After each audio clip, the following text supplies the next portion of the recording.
The last flame, continue. What's going on with this loading bar? It was almost full already, I've seen it, and then it went back. Strange. Okay, we are on the third act. Alright, in the beginning of the third act, we basically choose a path now. And there are only 3 acts. In the end, we face the third boss of the run, right? The act boss.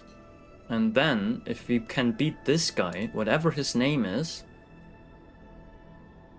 then we beat the run and we are legends. So which path are we taking? We have 600 gold, maybe we want to visit a shop. We have all the flame, we don't need to go here.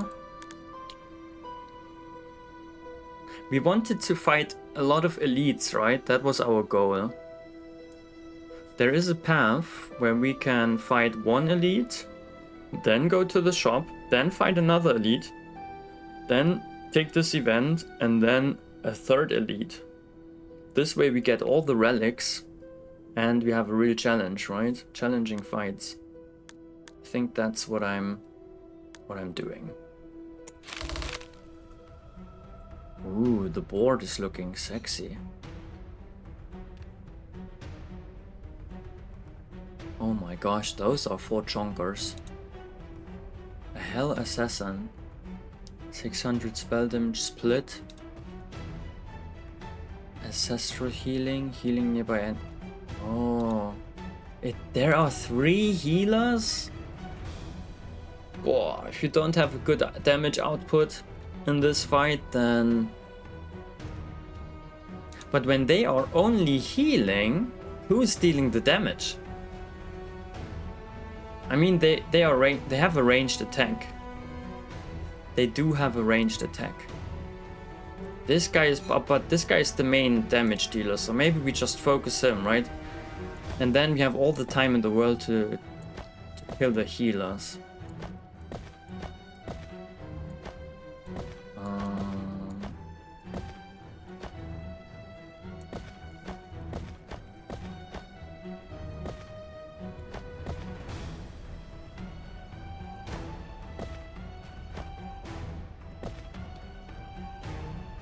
Yeah, that's good. That should work. Since you have the shovel, exactly, this is why we want to fight elites. You have a 65% chance to obtain a legendary recipe reward from an elite fight when victorious. And otherwise, you have some other chance, I don't know. A smaller chance. Let's go.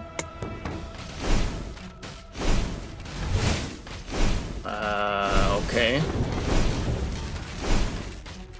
It's looking good, I would say. Yes.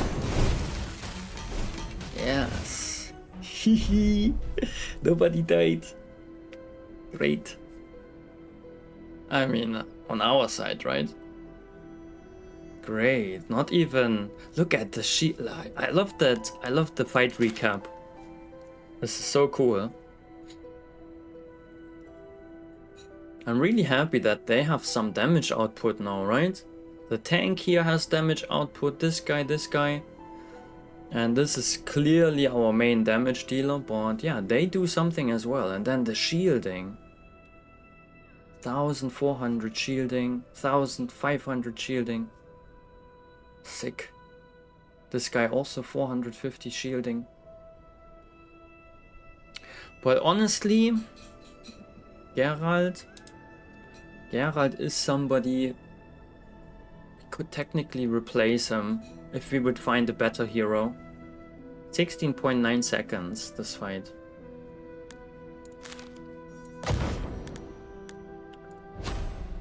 Pick an item. We have Pyro, but Pyro doesn't fit into the team. Cloak of the Quake. I mean, I don't know, Geralt. I'm happy with Geralt. Geralt is another tank, right? He's really good at tanking, actually. So no, we don't replace him. We keep him. We just give him better items now. So since he is a tank as well, right? You can see that our main tank, if he is still our main tank, is already fully equipped. Although this item could be maybe could be a better one. But yeah, all the item slots are taken, right? The same over here. The same with our main damage dealer. And also this tank. It's just Geralt who has 2 more item slots open. So we want items for him, right? Recipes and items for him. And since he's a tank, we take something like this, right? With defense, or here with maximum hit points. And attack damage is never bad. But also, maybe attack speed is really good for him. Because every attack the wearer has a 3% chance. Right, and when he attacks more often, then this triggers more often. So he's shielding himself even more.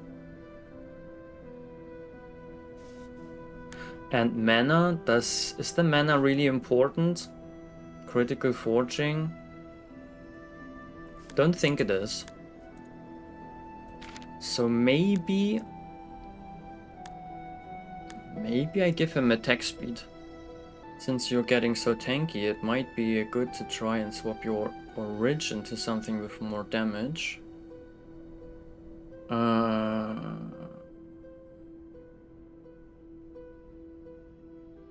Yeah, maybe. But I'm happy with that. I think this time travel thing is super cool. But yeah, if nobody ever gets to if nobody ever gets low health, then we don't need it, that's true. From his passive... Oh yes, he also has the passive, you're right, stupid goose. Here, right, the businessman. Every time the hero oh yeah, this is perfect then. He's getting the orcish eggs. And we can pick one more item, and now we go for... Oh my gosh. Again, perfect, right? This is attack speed and critical strike chance. Dang. It all goes to Geralt. Ho. Can we forge? Do we have something? Ooh, we even have something. On cast, all enemies gain 2 of every debuff active on them.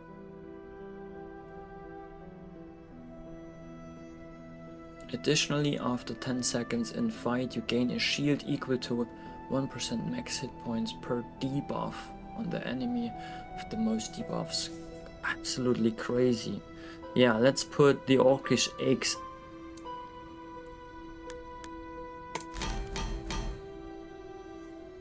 in there and forge this amulet. And then we give this to Geralt.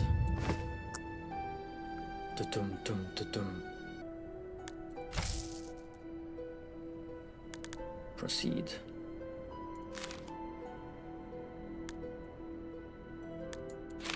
Ooh, this is a tougher fight. Look at this. 1, 2, 3, 4, 5 ranged enemies, if I see that correctly. For every other demon, archer. Yeah, they are archers. Targeting the same hero. So we don't want them to target the same hero. It gains 20% attack speed and 20% attack damage. Holy shit. So we want to distribute who they are shooting at. This our wolf guy? Yes.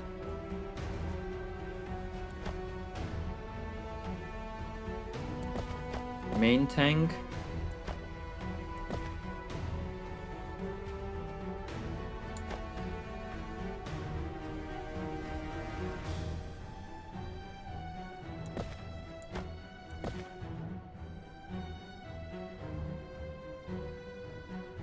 Yeah, I think that's good. Although I think this is even better.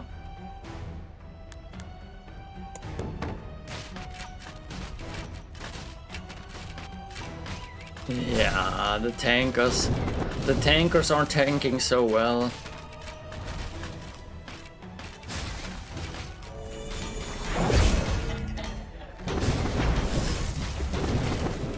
Nice. Nice. I think we have a solid build, guys. Top lane was nearly not making it. Yeah, the wolf guy. But when he had his 2 wolves, then let me check the items again on him. He was basically overwhelming the opponent when the wolves were there.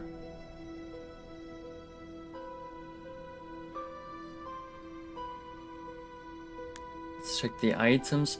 Every 3 seconds the wearer gains a shield equal to how far? Okay, yeah.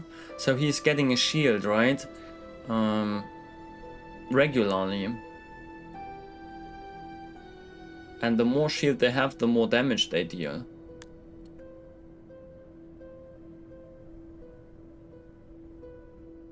Yeah. And his damage increases over time just because he has more wolves, right? Good stuff. Ooh. Okay, so this is an item for Geralt. We know that it will be for Geralt. Every 3 critical strikes, and Geralt is insane, right? I think he has the best critical strike chance in the game.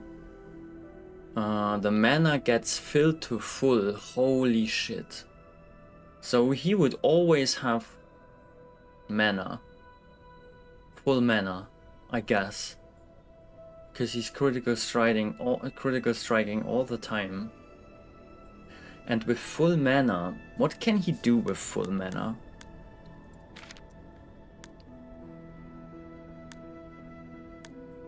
Look at this. 78% critical strike chance. And he's attacking almost twice per second. So he's basically casting this every second then. Critical forging. Does this stack? Nearby heroes gain critical strike chance for 5 seconds. Critical strike chance increases.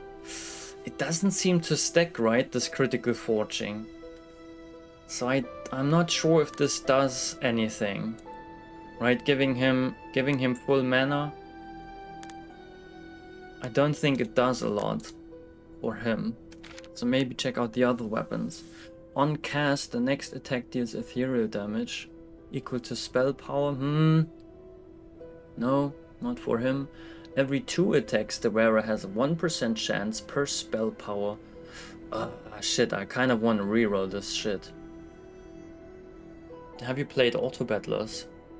Call me. They're quite nice, and this one is roguelike. Roguelike Auto Battler. Boah, are we re-rolling? I think we will. This one could be interesting for, let's check the items that we have on Zods. Attack speed and spell power increase.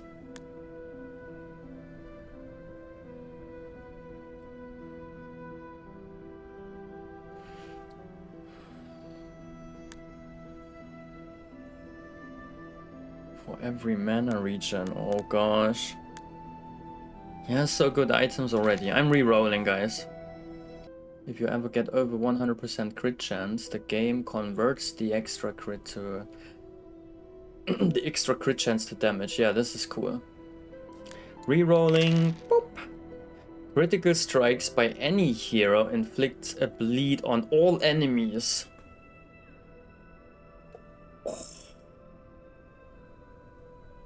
This item is only operative when the wearer is the top damage dealer of the party. Oh. Well, okay, so this wouldn't work for us. Sad. Thundra, we got Thundra again. Every attack the wearer deals additional ethereal damage equal to 5 times shock on their current target. This is something. Can I read about ethereal damage again? Additional damaging effect that is generally dealt after an attack. It is represented as teal in the damage meters. Shock, debuff that scales well with stuns and fast casting heroes. On cast hero have to shock to stun their current target. I think Thundra is an option. And lifesteal for a tank now applies to spell damage and ethereal damage and magic. Ah, yeah, no, this is Thundra is a good option, right?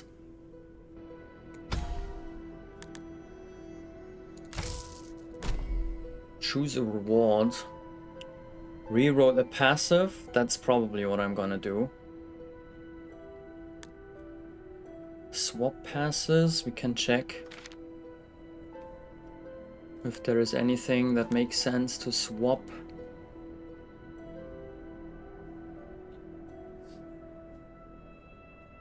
No, there's still...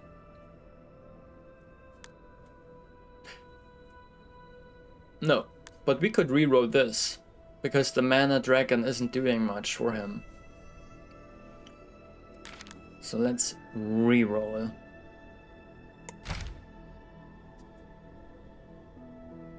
Let's reroll the Mana Dragon. Instead of Mana Dragon, we can have lock and load. Every critical strike, the hero's critical strike chance is increased per summon on the battlefield. Stacks up to 35% critical strike chance, okay.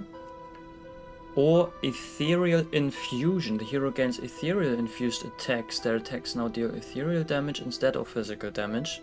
They can still critically strike. Gain additional damage from bleeds and both lifesteal and magic steal. But when the fight starts, the hero loses 20% attack damage. I'm not sure about this. And team speed. Every time the hero critical strikes with an attack, all heroes gain 1% attack speed. And his critical strike chance is how good? 10%.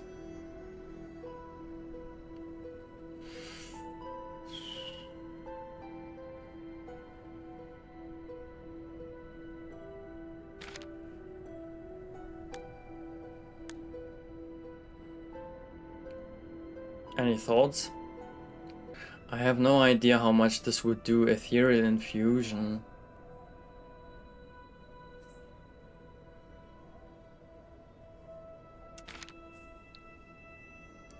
He would deal ethereal damage, okay.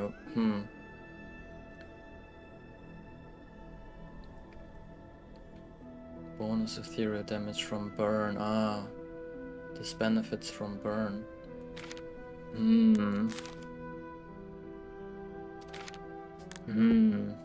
This is not the best options again, right? This is bullshit. This is probably the best. Or we keep Mana Dragon.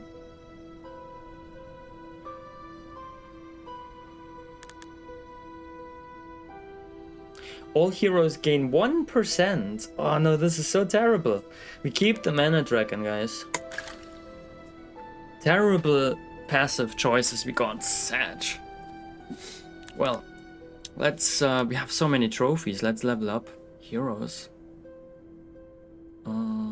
I would love to level up our main damage dealer. Let's go.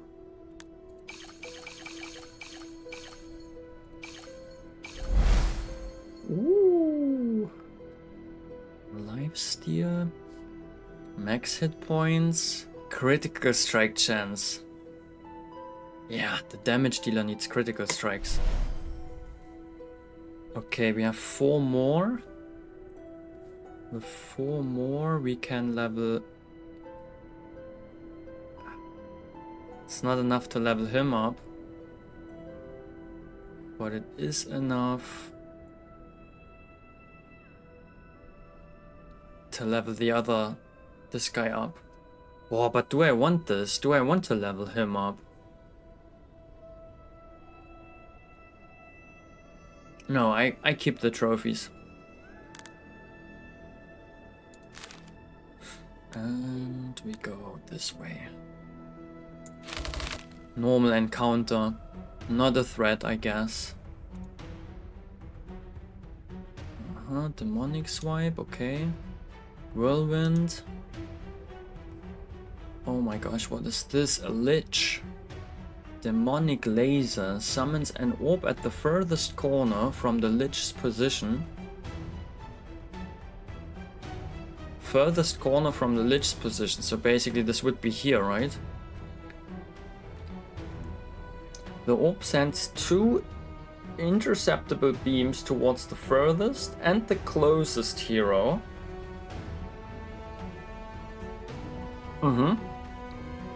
Each dealing 300 spell damage and inflicting 30 corruption. Okay. This guy is also whirlwinding.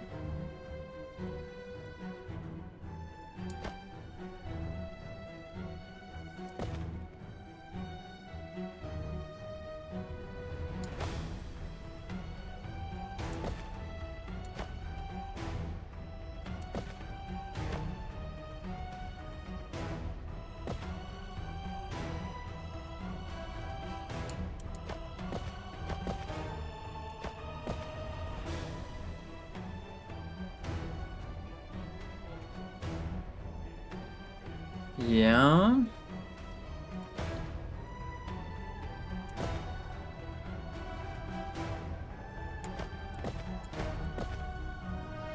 I'm not happy about this.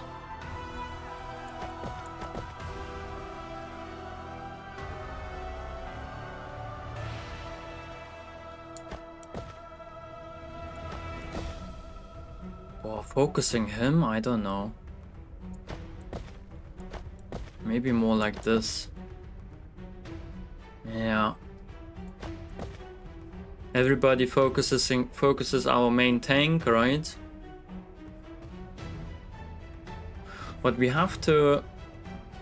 Now, at the moment, the Lich Orb, right? The thing is, we cannot kill the Lich fast. He's being protected. And he's casting this weird orb, and this orb will be here, and it will hit the closest. It will hit the closest and the most far away hero. So one laser beam will attack this hero, and one laser beam currently would attack our damage dealer, and this is bad, right? Because when the damage dealer goes down, we have a chance of actually getting defeated. So we want to protect this damage dealer and put him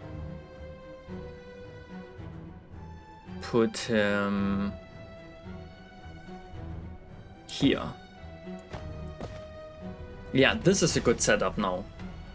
I think I'm happy with this. Right, maybe even... No, this is fine, I guess. Although, he is running forward, and then this could be the closest, right? Let's make sure that the damage dealer is not the closest. Never ever. And also not the most far away. Now it could be the most far away one, right? Let's do it this way. I think now we are good. I think now we are good.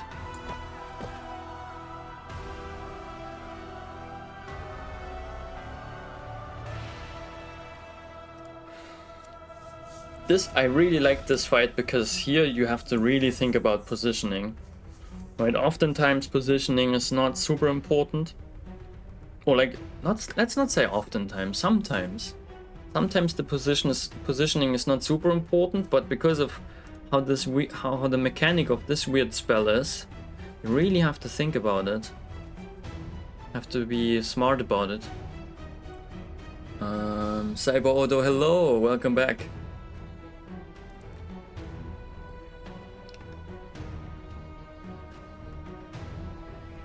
It's a good idea to level up before you reroll in case you need to change it right away.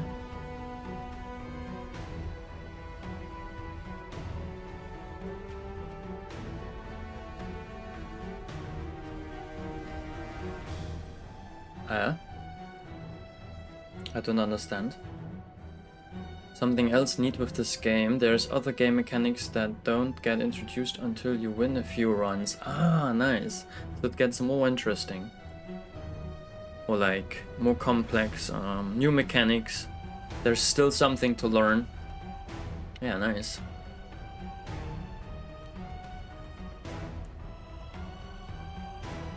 I think I'm leveling him up now. Yeah.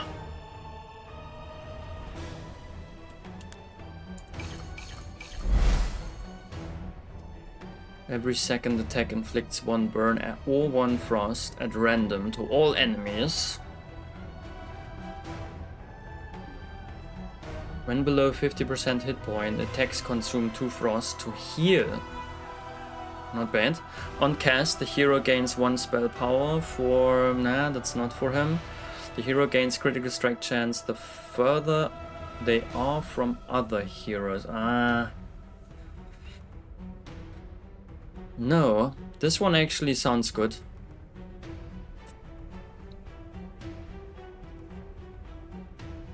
It's not perfect, but it's fine. Let's go.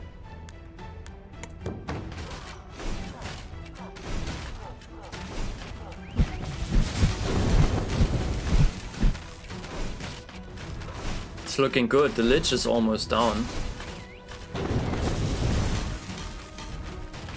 Great.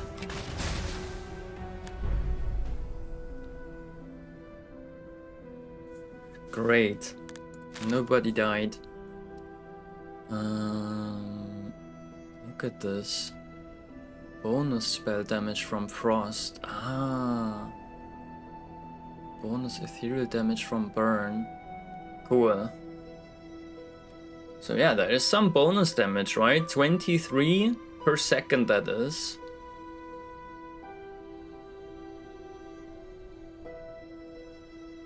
Nine. 32 damage per second.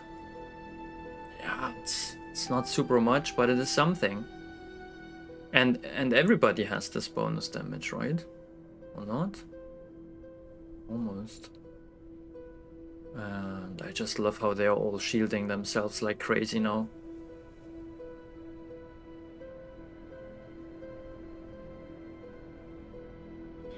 Looking good. Looking good, still. I meant it's a good idea to unlock a new passive. Ah, okay, yeah. I mean, leveling up is not always unlocking a new passive, right? But okay, if it is unlocking a new passive, then level them up first, of course, so you have an additional passive that you could reroll. Yeah, you're right. Right, maybe you get a big sucky one that you want to reroll, or maybe you get a good one and you want to swap it to another hero, right? If it's a good one but for another hero.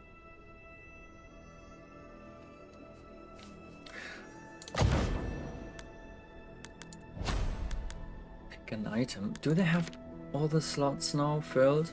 Ah, Geralt. Geralt still needs a recipe. 50 attack damage, loses hit points, wearer loses 30 hit points per second for mana regen, and this one, when the wearer receives damage from any source, they have a 30% chance to inflict shock. This is perfect. This is just fucking perfect. Thundering Helm. We forge it. Oh wait, we haven't used Thundra? Oops. We haven't even used Thundra last fight. Oh my gosh.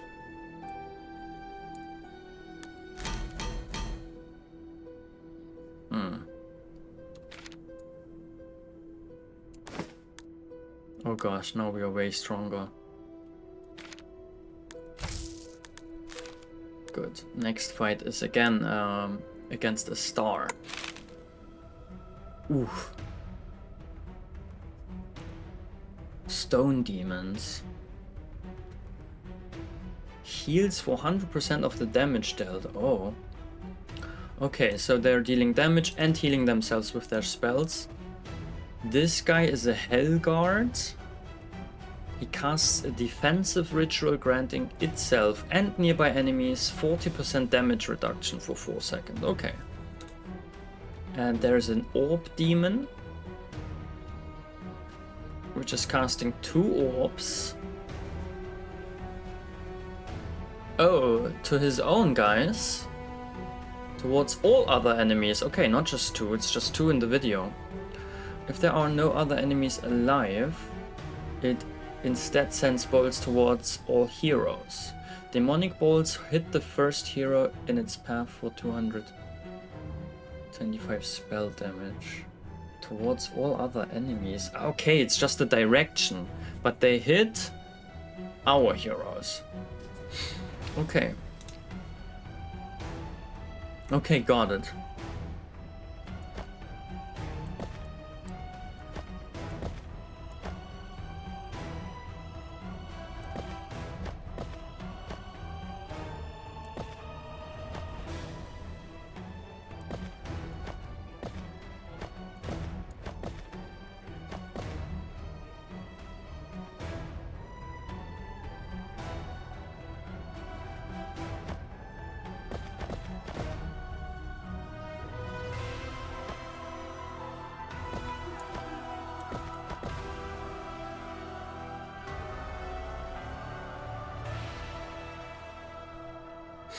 I think this should be fine, guys.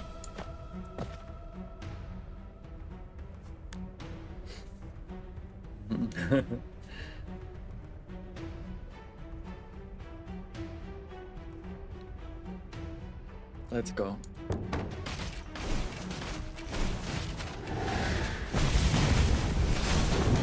Uh-oh. Geralt, shield harder. Oh my gosh. Oh, you have to absorb Geralt, guys. This guy here, right? Like, his health is going down, but his shield goes up to infinity. Look at the shield. He can't die, right? He will go down to 1 hit point, but he will have infinite shield. Just invulnerable, this guy. Because he gains shield on critical hit, right? Oh no, not even on critical hit, just... He just has a 3... Wait, how was it working?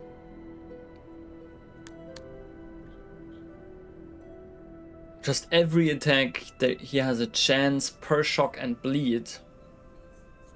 Yeah.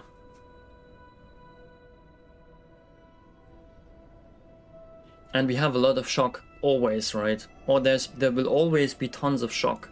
So his chance to gain this shield is 100%. So every attack, I think, he's just getting shield. It's completely broken.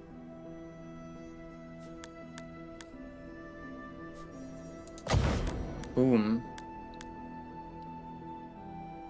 But why is it broken? Because we stacked so much shock, right? So we did well. It's not like it's not broken on its own. It's just a good synergy. Pick item. When you deal damage, gain a shield equal to 20% of the damage dealt. When you have a tank that is also dealing lots of damage. Thundra again? What the fuck?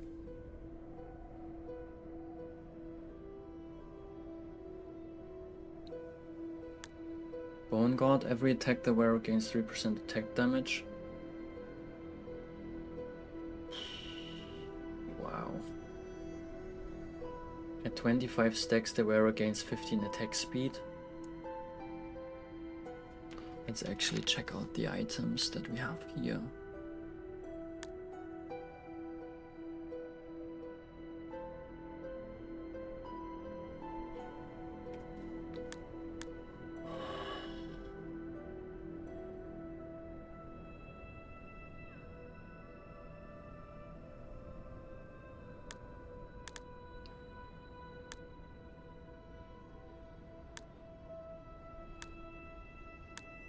I don't know, we have the slots are all filled, right? Now I would have to replace some items.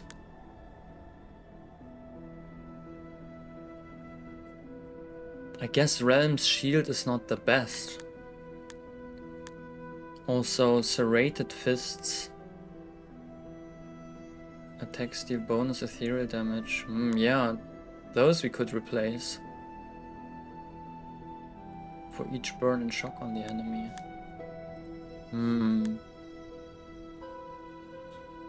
Yeah.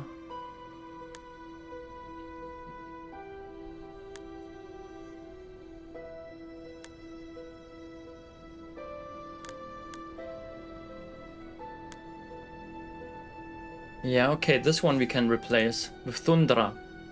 One more Thundra. We want to generate even more shock. Okay, this is not generating more shock. It is utilizing the shock.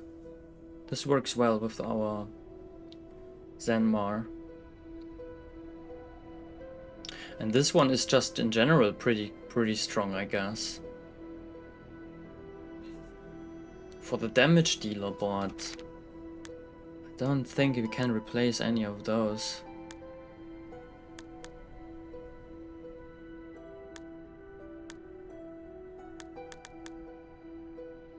Maybe this one, but this has so much attack speed. No, let's take Thundra once more.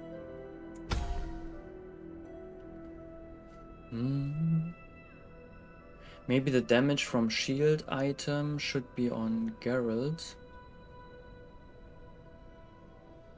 Do we have that? Damage from shield item? Well, which one would it be? Ah, this one. This one. Of the current shield. Let's check the current shield, right? This one had 2600. Yeah, no, it's more. You see that? He still has more.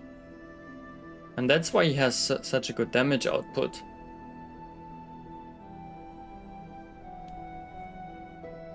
No, it's on the right. It's on the right guy. So Thundra. Just need an heirloom. Choose a reward.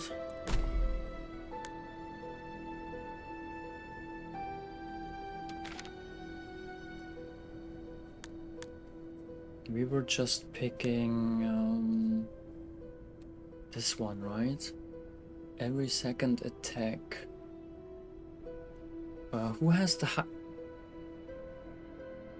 Scheiße. Critical strike damage is almost 1000%. Almost 900%, which is almost 1000%, which is almost OP. In fact, it is OP. Dang, 200 base plus 700 bonus. Completely broken. Yes, yes, yes. 900, right? 900%. GG. It's over. A 40% critical strike chance. Wait. This guy has even higher critical strike chance? What? And this one, 78%. It's completely insane. We're dealing a lot of critical strikes.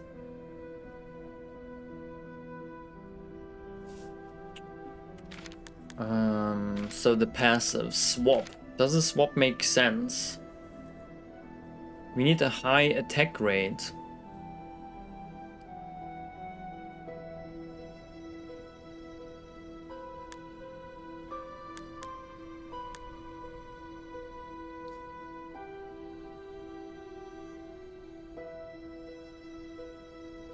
But this one has a high attack rate, right? Does the attack rate go up even over time? He has this double attack. 15% chance to double attack. I think this is good on him. But which one would we re-roll then? Maybe the blue drakes?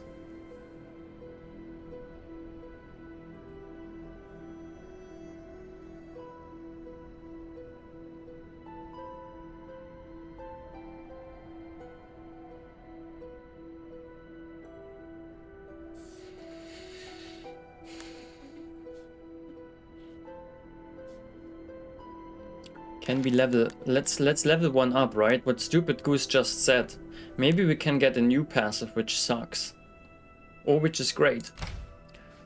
Just we want another passive. So it's the even numbers, right? Where we get passives. This one could get a passive. And this one could get a passive.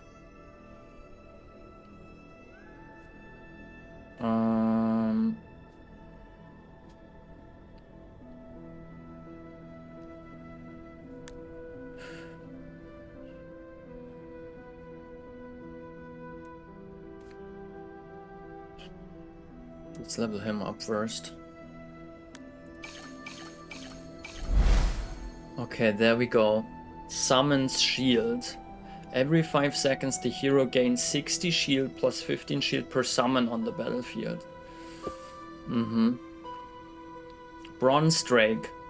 When the fight starts, the hero summons 2 Bronze Drakes which do not attack and die when the hero dies. The hero gains 2% attack speed per summon on the battlefield. So if we would have 2 plus 2 wolves plus 2, like 2 from the drakes, right? And then 2 more drakes. 6 summons. This would be 12% more attack speed. Still not amazing, right? Is 12% attack speed any good? Vampire, while below 60% max hit points, the hero gains 20% magic steal.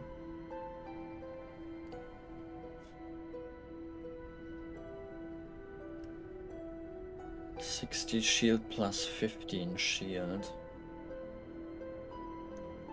Also, this is for the hero. Why would our tank need more attack speed? Maybe then he stuns more often, right? And taunts more often. Best part of Blue Drake is summon count, yeah. And the same with those drakes, right? Bronze drakes. Maybe we take them to increase the summon count. Magic Steal, I don't see how this is really good. And every 5 seconds gain like... I mean, we could take this and benefit from our 4 summons. Then it would be 60 plus 60 shield, right? 120 shield every 5 seconds. Is that a lot? I mean, every 5 seconds. Let's calculate it. The last fight, let's say 25 seconds maybe, okay, so this would trigger the shield 5 times. That would be 600 more shield. 600 more shield. Yeah, it would be a 33% shield increase.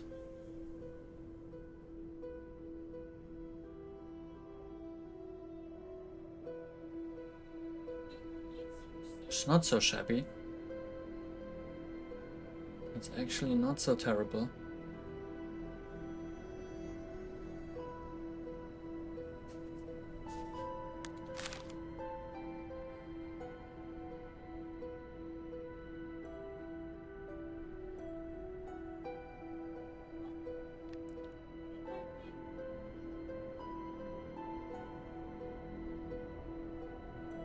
Let's take the shielding. And then as a reward,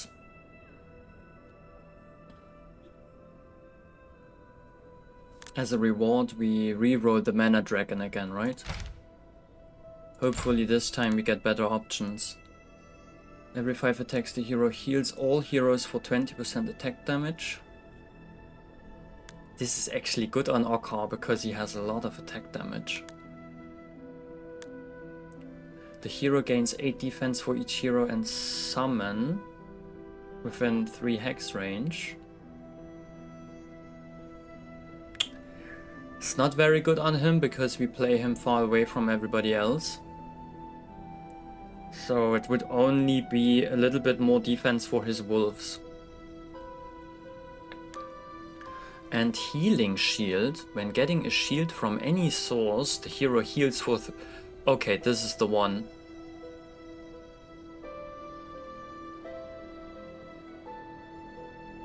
How is he getting shield again? He is receiving shield every 3 seconds.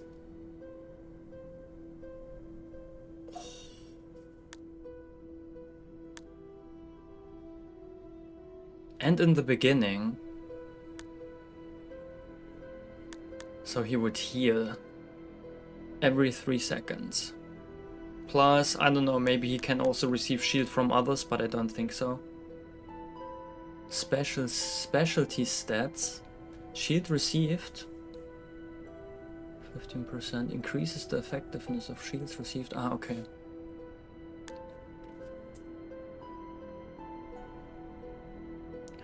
Wolf makes more shield, but he's taking damage too, so current shield is less. Bone Guard might do better than the 70% spell power stuff.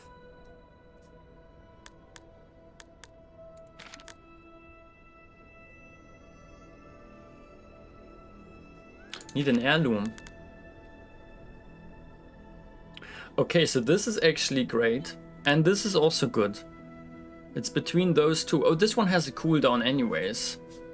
So if you would receive shield all the time, then there is like a cap, right? You can only heal you can only get the heal every 1 second. And he has so much max hit points, right? I think this would make him just invulnerable. While this is 20% attack damage. Let's have a look at the attack damage. Look at his attack damage, right? He has 183, which is more than the damage than our damage dealer has. Plus, his attack damage increases with the shield he has. So it's even more. It's even getting more than that. Way more. This could be OP as well. Every 5 attacks, how often is he attacking? Once per second. So every 5 seconds there would be here at least 200. Oh wait, 20% of the attack damage. So 20% of 200 would be 40, right? 40. Healing every 5 seconds, healing everybody for 40?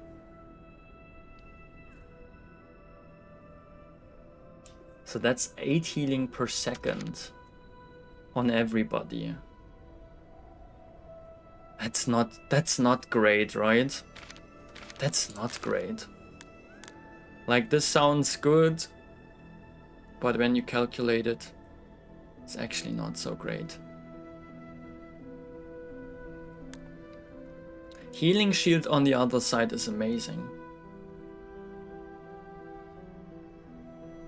Restorative strike is redundant when you have time travel. Healing shield, right? Healing shield it is, yeah. Okay.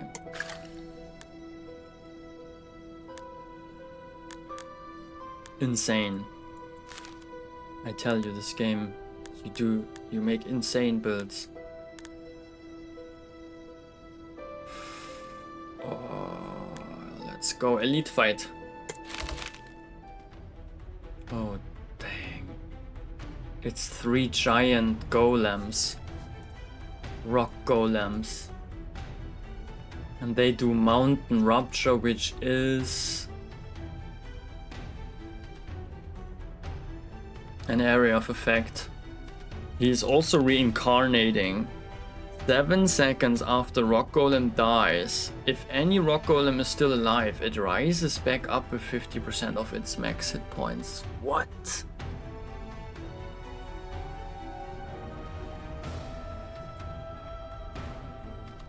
Shit. Does that mean that we should distribute the damage?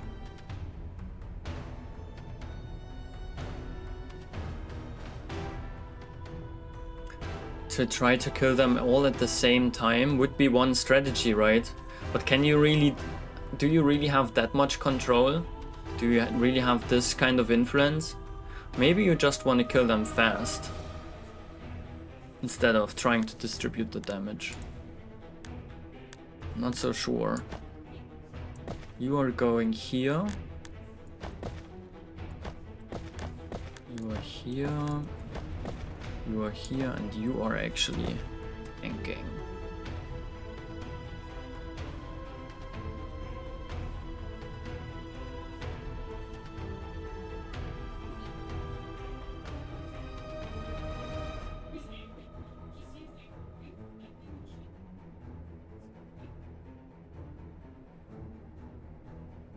I think this is fine, guys.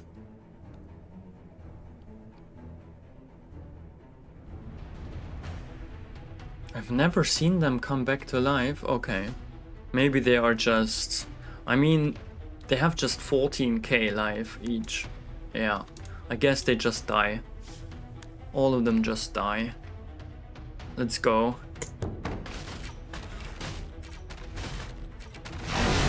Ooh! Oh, yeah, they don't die really quick. Oi. Uh-oh, this guy might come back to life. He came back to life. Uh-oh. Look at the shield!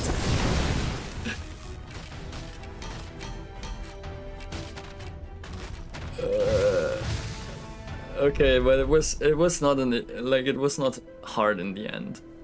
But they did come back to life, so I was not killing them fast.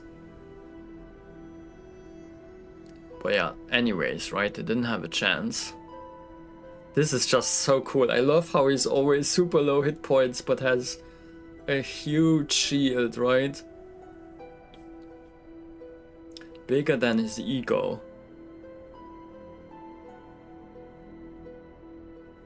Crazy cool.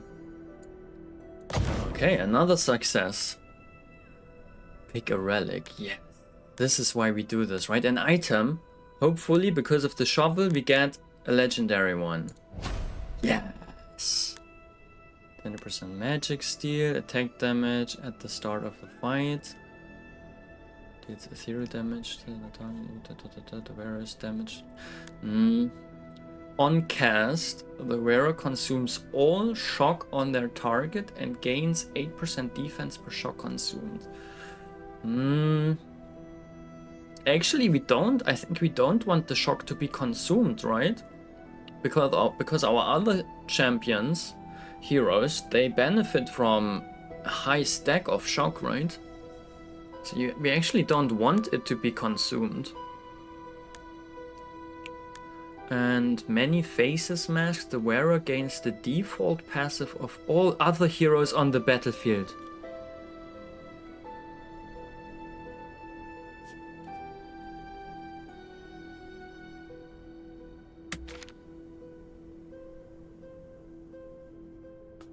Another businessman. Another double attack.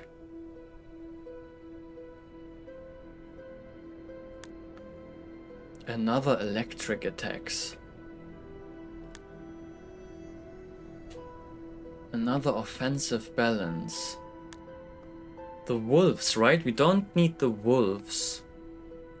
So maybe we put this item on Okkar. Let's see.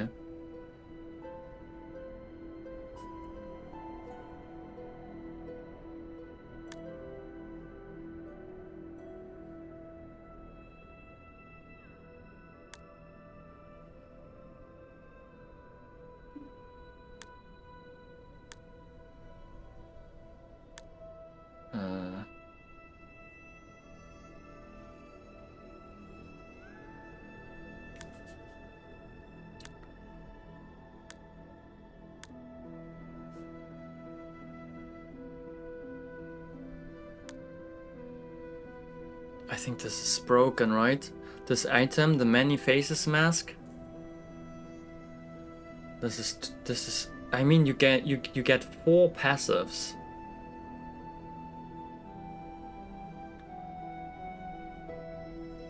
It's because you made a thick boy team with only 1 damage, yeah. So now the fights take some time sometimes, if they don't focus properly.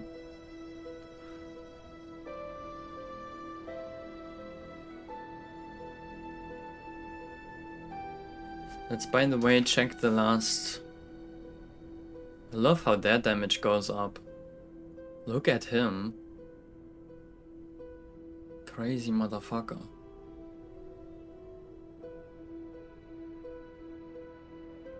I kind of want to give the many-faced mask, I want to give it to Zots.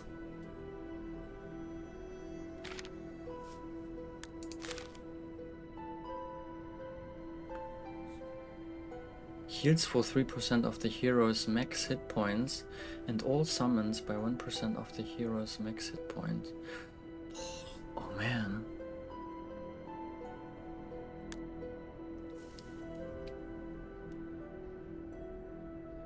%.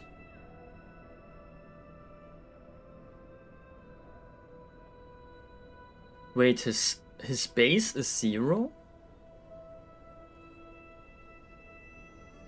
When the base is 0 and you gain 70% spell power, do you gain 0 spell power by this item? Why is the base 0?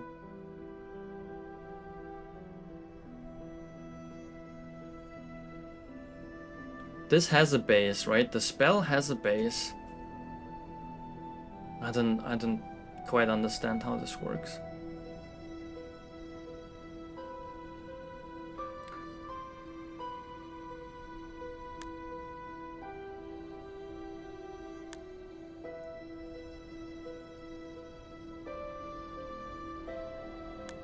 I know this is not just increasing the spell power of the base, right? This is increasing all the spell power. So this one, for example, is giving us spell power. And this one.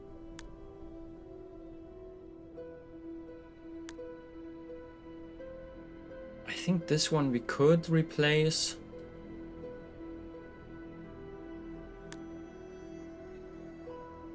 For the many-faced mask. Sorcerer's Staff. What do you think? You also think that that Zots is the best to take the many-faced mask, and it would be Sorcerer's Staff, right? That we put away. I mean, we lose 36% attack speed, which kind of hurts.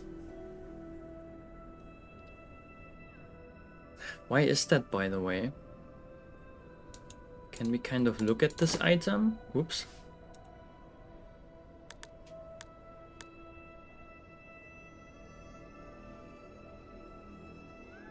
Ah yeah, it's combined with the Orc Eggs.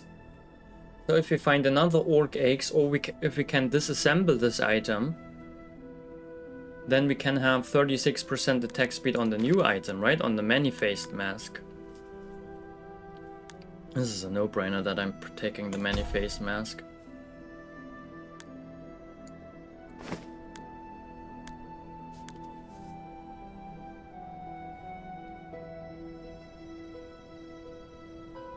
I said that when you took it, that staff never really worked. Oh shit! It increases from the other items, but most these odds get spell from this cast. Okay. Pick a relic. Oh no. All enemies start with 15 burns, but enemies now have a burn cap of 15. What? For every frost under enemy with the most frost, all heroes gain 3 attack damage.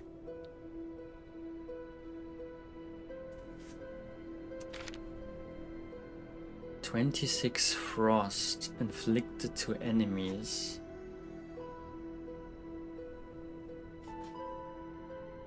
"18 frost inflicted to enemies. Let's say we have 44 frost distributed amongst, I don't know, maybe the hero with the most frost has like 10. Then that would be 30 more attack damage.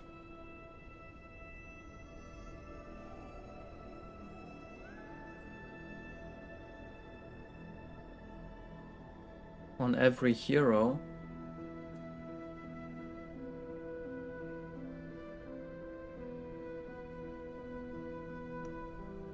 It could be good, but the thing is, this is why does it have the skull symbol? I'm wondering. This is the only one that has the symbol.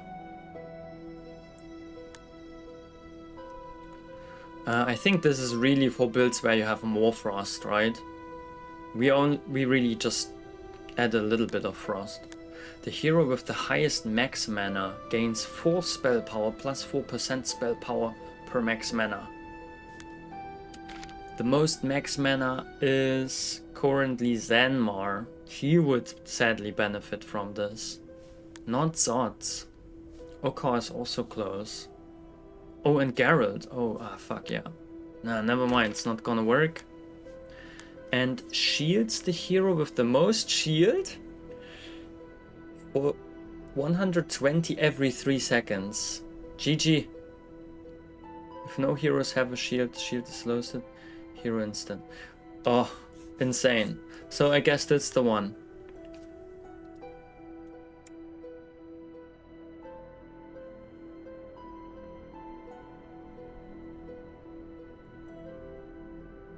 Literally your face right now. Yep.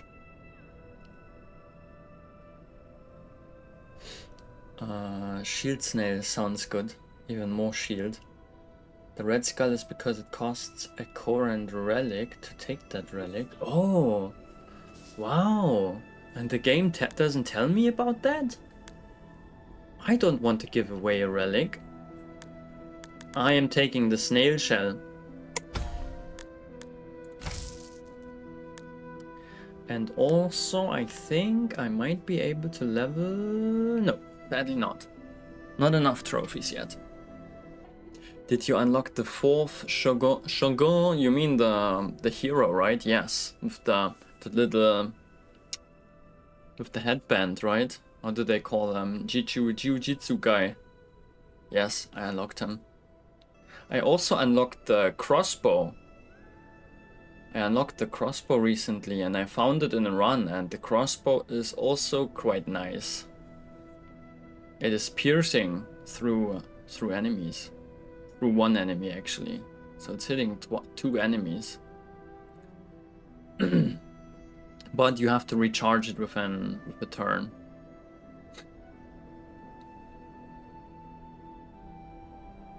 Probably a free play is amazing on the crossbow, I can imagine, but then you have a really long cooldown. Okay, back to this game though. Hand of... no, not hand. The Last Flame. The Last Flame. You know what? I wasn't explaining to you why the snail shell, the relic we just picked up, is actually so amazing. It is so amazing because the shield probably goes to, I can show you, this guy, right? He has the biggest shield, 4,000 in the last fight. So the shield goes to him, and because of his items, no,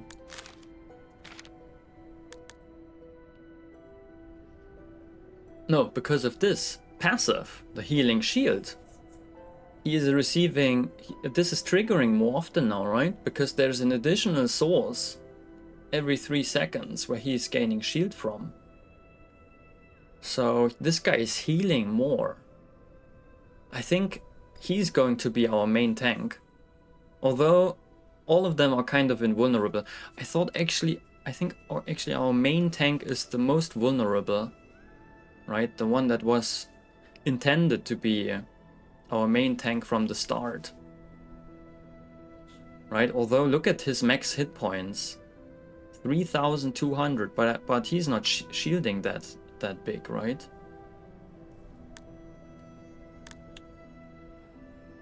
So he's not shielding that much. I don't know. I think our tanks are just insanely tanky now. And as long as our main damage dealer doesn't die and deals his damage, we will be good. Let's proceed to the next station. We could go to a shop already, which would be nice, because then we could get a good heirloom for crafting, right? For forging. And who knows what this event is, right? And we can still... We actually have to fight an elite soon. So... yeah, I say we visit the plan was to take only this shop, right? But now I think we change the plan slightly and visit this shop to be able to forge. Let's go to the shop. Here, the orcish eggs. Yes. So let's have a look. Maybe we want to put spell power. Oh, this is removing attack speed. Let's have a look. So we wanted to forge the Many Faces mask. What do you think, Stupid Goose? Would it be better to remove attack speed from Zods in favor for spell power? In favor of spell power? So giving him more spell power but less attack speed, would this be worth it? Because we are taking this sorcerer's staff away from him, right? So we will lose if I don't use the orcish axe on the next item that he gets. Then he will lose this 36% attack speed, and instead he would receive the spell power 100. It's tough to say, right?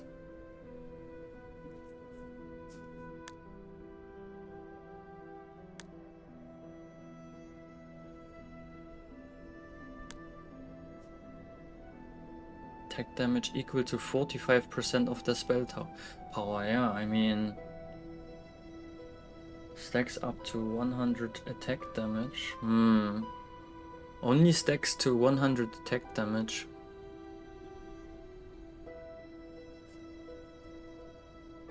Deal additional ethereal damage equal to... that's great.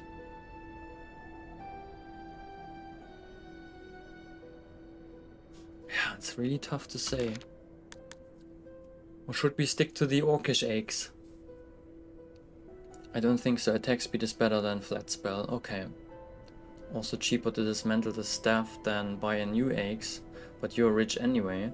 How can I dismantle it here? Yeah. Then let's do this. I mean, if we can save money.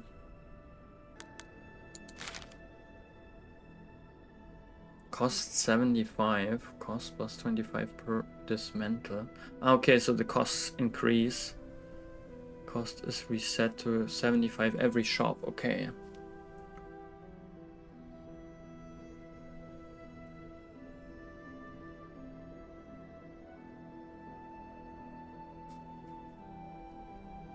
I'm so fucking blind, I don't see it. Here it is.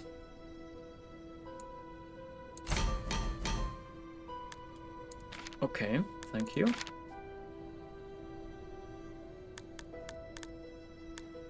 Now let's forge Many-Faced Mask and this. Oh. Oh god, this will be so OP. You have seen the damage per second, right? It was a little more than 800. I wonder how much it will be now in the next fight. I can imagine something over 1000. Maybe way over 1000.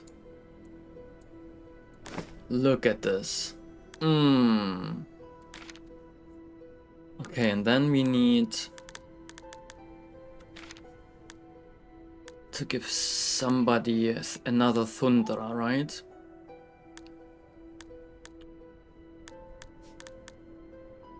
Geralt has Thundra currently. Equal to 5 times shock on their current target. Every 2 attacks, hero inflicts 1 shock to all enemies. The hero stuns a target.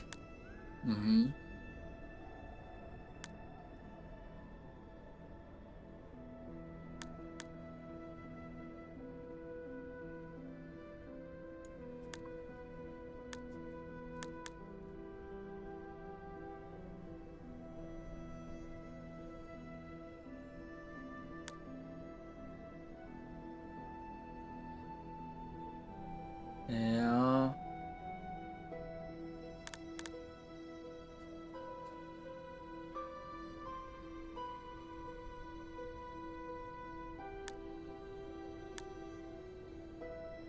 I wonder how is he generating?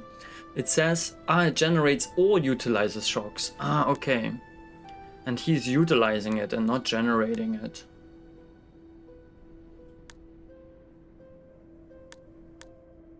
I'm wondering.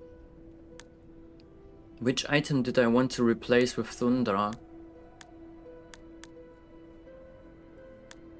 Maybe not even a good idea.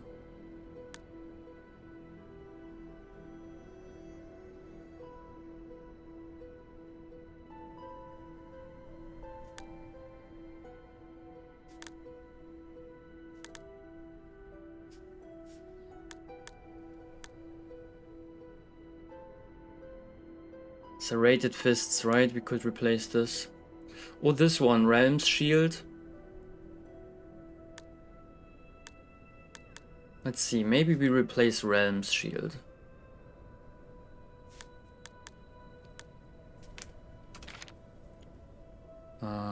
With one of the... Wait, is there another Many Faces masks?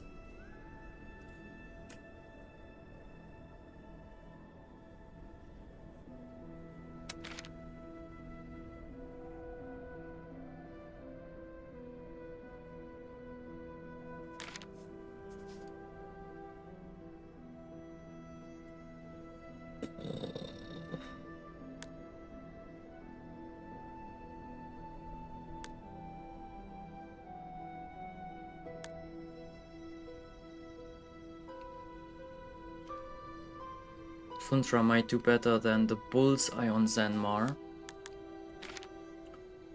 Or replace the blue shield on the tank. Yeah, exactly. Bullseye. This one? Per summon on the battlefield. Yeah.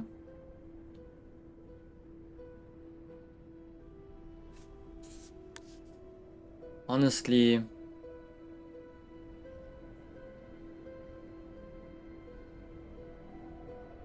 None of those items is really amazing, right? Maybe we should give Zenmar the mask as well.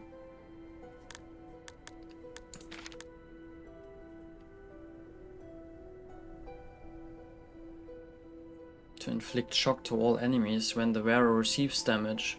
This should go on our main tank. Yeah. So let's forge this together with... Wait, what if we dismantle this shield? Then we get the mana regen and defense.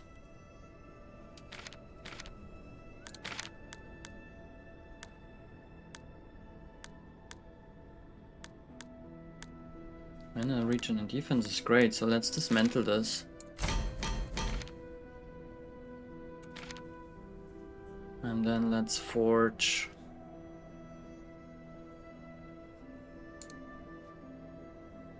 this together with this.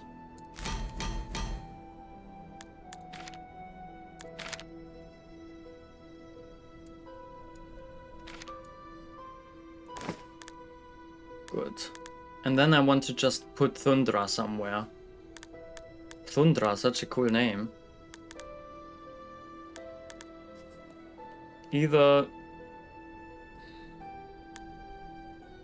I would say the Serrated Fists, right? They also remove max hit points from Zanmar. Bullseye is also not amazing.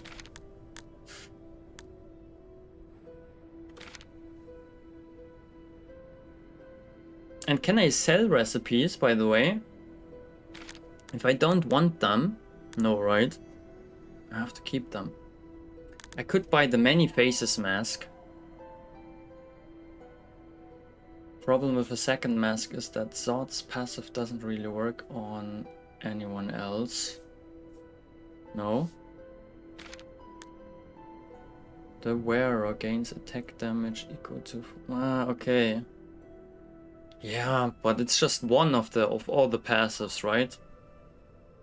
That we don't really benefit from. I mean, it's still better than this. Wait, this thing. Serrated Fists and Bullseye. I mean, this is not so bad. But defense? Why did we give him defense?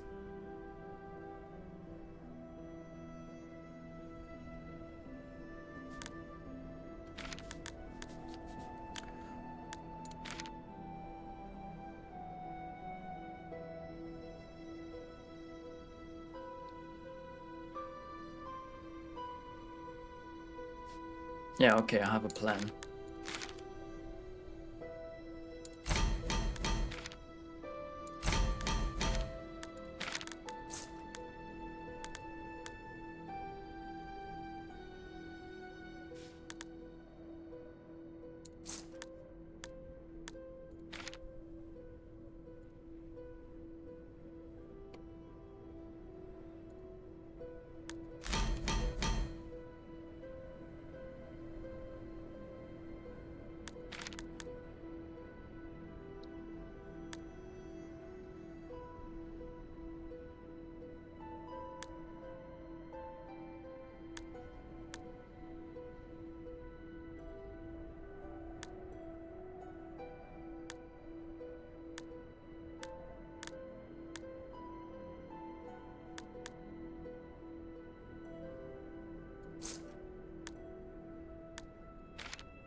Okay.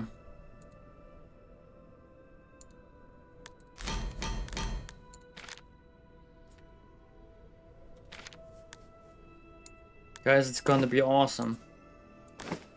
It's gonna be awesome.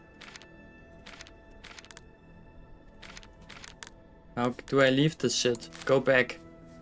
Good. Are we done? Is there any more?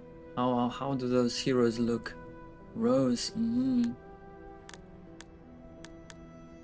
Healing shield. Ruin has the D shield, the healing shield by default.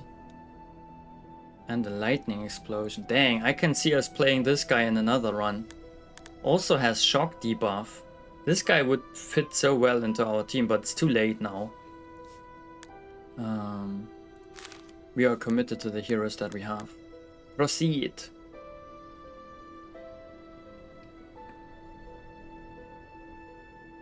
Can't sell them in this game mode, Elite fight, and we are going to crush this elite. Oh fuck, or they are going to crush us. It's two big ass dragons.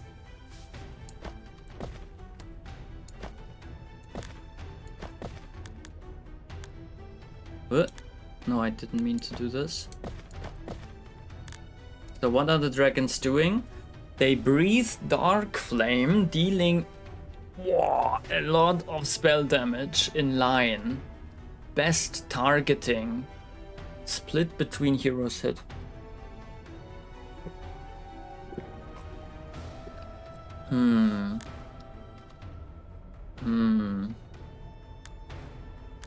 We have to think about positioning. Also bad cardio.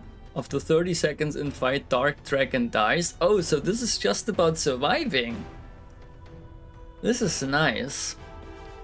So you know what we do? We will distribute our heroes. So that nothing happens to them.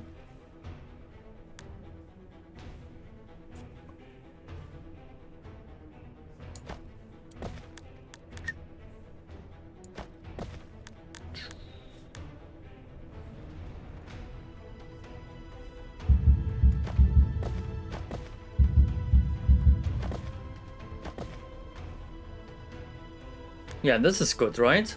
Hello, So he can... QualiTTV. When he shoots this guy, then it's just one. If he shoots this guy, it's just one target. He would have to replace. He will probably shoot this one, right? And this one, and he will always only hit one guy. Right? Very nice placement. We could even say we put him here for even less risk. And yeah, he is fine, right, on its own. As always, he's doing his own thing. Just shielding himself like crazy and getting wolves. Just about survival, but there is an achievement if you can kill them. Yeah, we'll try. I think the positioning is great. Let's see.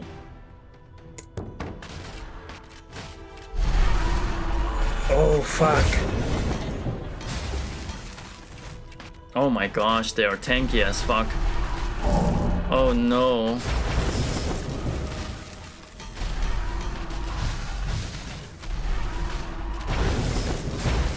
No. We don't have that kind of damage.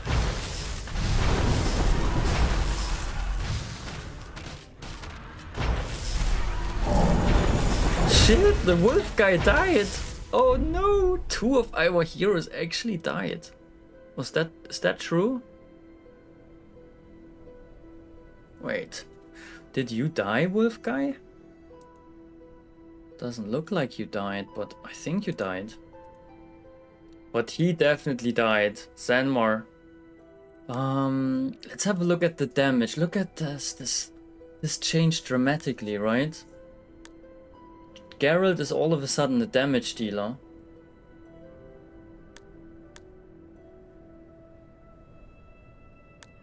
But he is still doing poorly.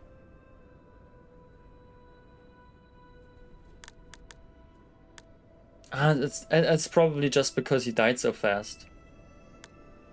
Otherwise the values would be better. He just died too quick. And Orion was tanking well, right? But this is crazy. All the ethereal damage.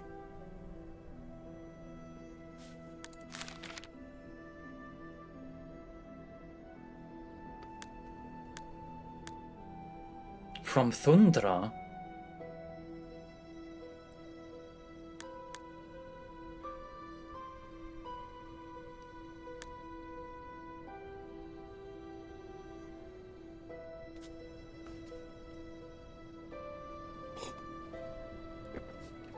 On cast, all enemies gain 2 of every debuff active on them. Additionally, after 10 seconds in fight, you gain a shield equal to 1% max per debuff.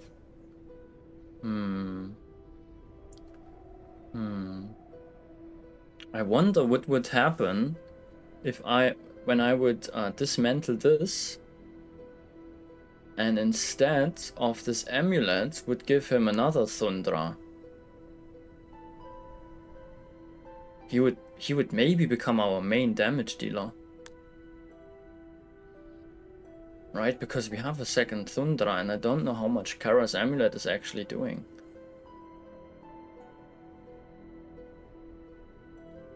It could be that it is super strong. On cast. How often is Geralt casting though? Can you see how often he was casting in the review? Oh yeah, you can. Total casts 5. That's not amazing, right?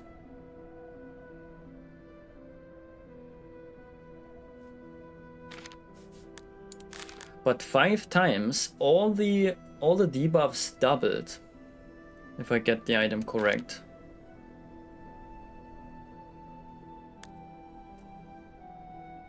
On cast, all enemies gain 2 of every debuff. No, it's not doubling. They only gain 2. Oh, it's not doubling. Oopsie poopins.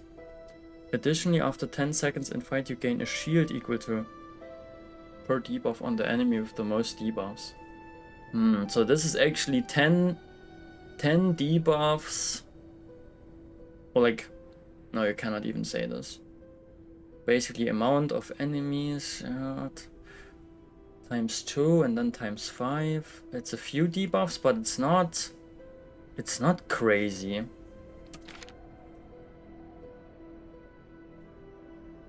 It's definitely not crazy. I think we can live without the amulet.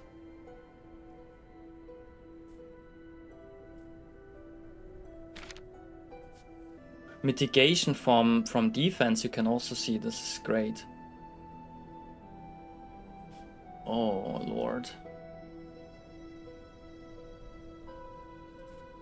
And what is this? Stun. Death time. Faint during the fight, yeah. Time at which the hero fainted. The time at which, yeah. And he was, yeah. This guy wasn't even lasting 1/3 of the battle. That's why the damage value is so tiny. He would have done way better otherwise with the damage output. But yes, I think putting another Thundra on Geralt would be amazing. So let's have a look. Maybe I do it right now.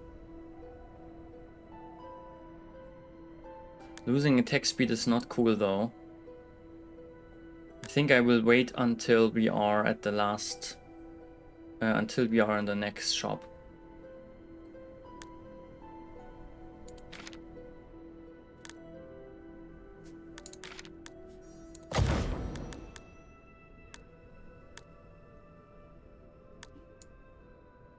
Why are we not receiving any more trophies?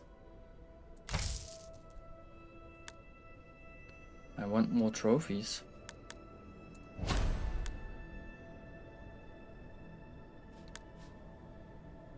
%60 defense, Spellblade, every 4 attacks the wearer gains attack damage. Energy ring. Wait, every time the wearer gets a shield, max mana is increased by 1 and the wearer gains plus 30% shield received.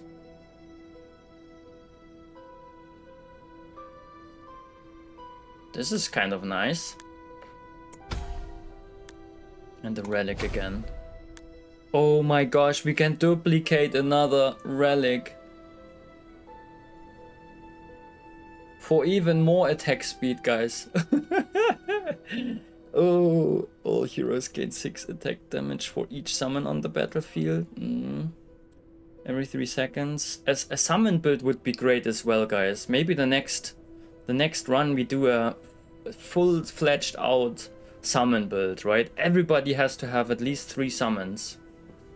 And then we have the whole battlefield full of just 20 million summons, right? It will crash my computer actually. And all the other computers in the world. Just because we have too many summons on the screen. So prepare yourself. Maybe disconnect your computer. Wait, this is not a smart idea.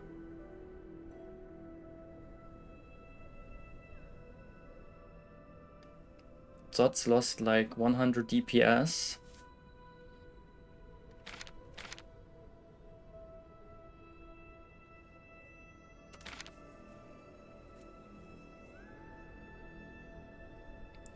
What are the changes we made to him? We gave him the mask, right? Yeah. But what did he gain, right? Maybe he gained something in return. Maybe he's not the big damage dealer alone anymore, right? We have Geralt now, he's also a damage dealer. Maybe this is good, right? To diversify the damage. Maybe he got something else in return. He got some healing.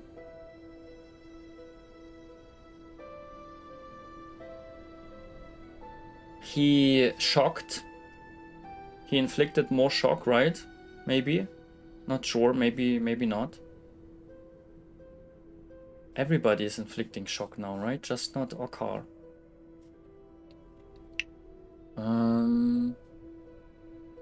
Yeah, I don't know. It looks, yeah, the damage went down, but maybe something else went up. Would be nice if I could compare the last two battles now.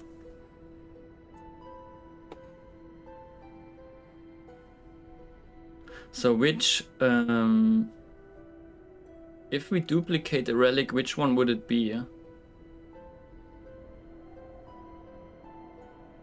Malachite for even tankier tanks? No, again attack speed, right? Yeah, it would be attack speed again. All heroes gain 10 max hit points for every bleed, okay. All heroes gain 10 spell power and 25% spell power. Yeah, no. No, it's this one. Another claw. Get 7 heroes. You can get 7 heroes? I thought I can have 5. And give each 4 drakes. Dang. This is this kind of streamer, right? You see her, you subscribe. There's no doubt. Doesn't matter if you have money. It doesn't matter if you have a paying method. Like nothing really matters, right? It doesn't matter if you're hungry. You just instantly have to subscribe. Because she's just so amazing. Duplicate this. Boom! We have 3 claws. Have you ever seen this, guys? Have you ever seen this? 3 claws? Completely nuts. Completely nuts. And now we proceed. And we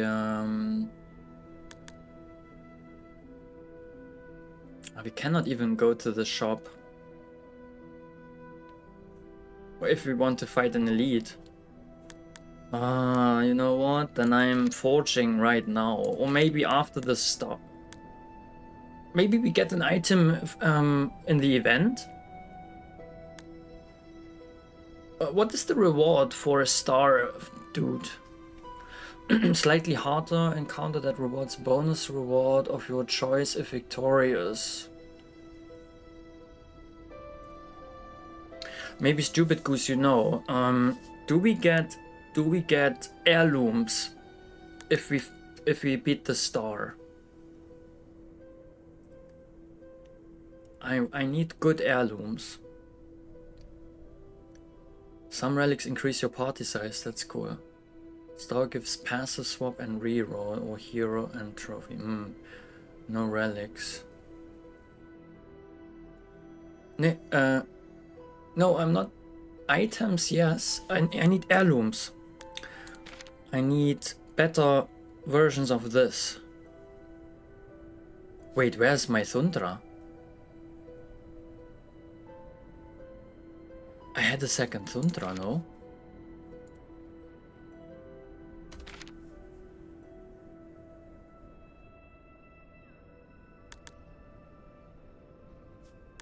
Geralt has the Thundra? Wait.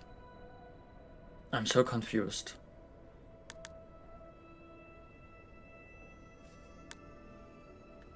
Ah.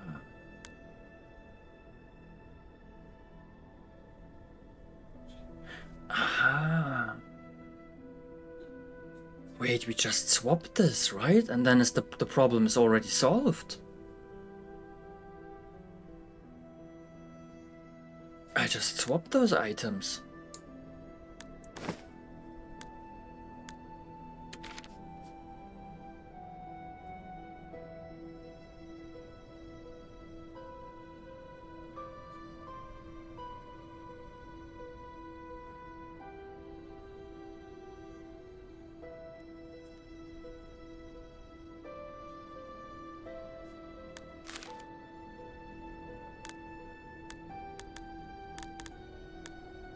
Double Thundra. He's dual wielding the Thundras. Okay, I forgot what I said. Forgot what I said. We're Gucci. We don't need any items. We can go... but yeah, which one do we want? Star or event? Don't know. Let's see what the game has, what kind of events it has. Yeah, it was. It was. Maybe you got a refresh, stupid goose. Or maybe it's me getting the message way too late. Yeah, probably. Probably me seeing the message too late because of my slow browser. Okay, let's go to the event. Time portal. A time portal opens right in front of your eyes. It's the most beautiful and scariest thing you've ever seen. The portal is closing rapidly. Fake must make your decision. Enter the time portal. Fight a harder boss from Act 1. If victorious, win a legendary recipe. Sure, right? Why not? Or do we want to leave? Harder boss from Act 1. If victorious, win a legendary recipe. I don't need a legendary recipe, but maybe I'm getting some other reward as well.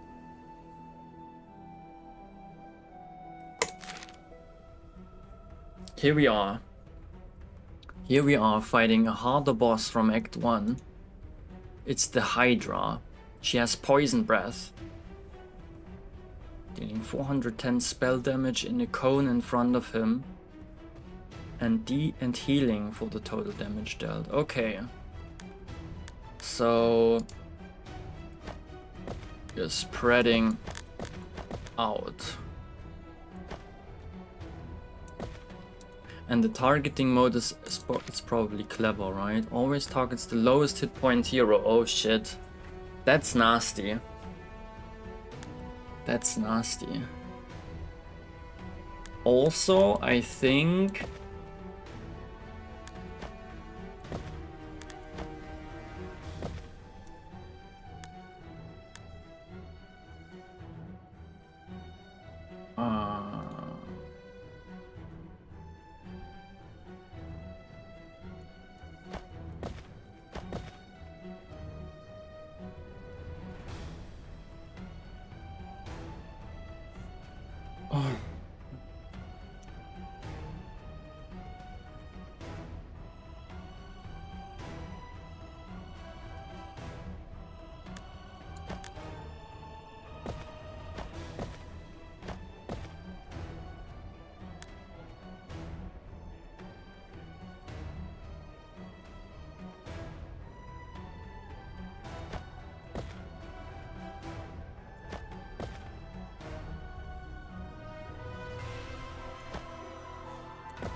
yeah, that seems to be good. Although, then we put him... 1, 2, 3, 1, 2, 3, doesn't matter. 1, 2, 3, 4. Whoa, Hydra could be hard. Is this like Slay the Spire?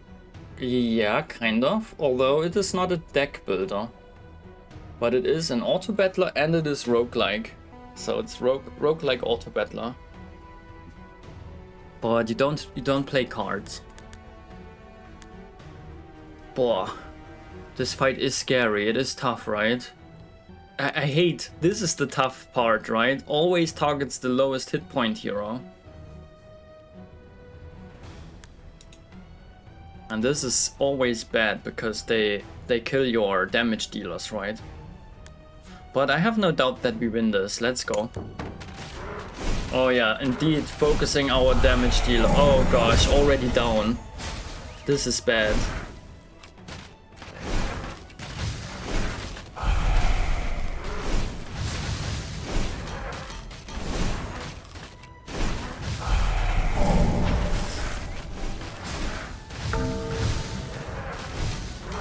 But we win, right? Garrett! Look at Garrett! Garrett, give him hell! Yes!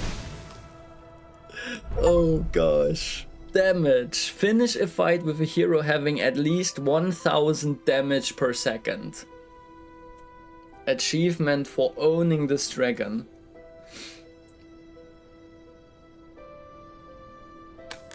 But yeah, poor Zots. Poor Zots was focused right from the start.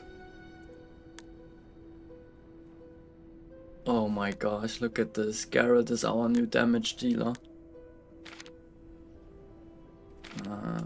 Here. And it's all ethereal damage. He did well with the shielding. The tanks did so good. Yeah, I'm kind of sad that Zanmar is not doing much with his many-face mask. Maybe we should switch back to something else. Maybe give him the bullseye again, or...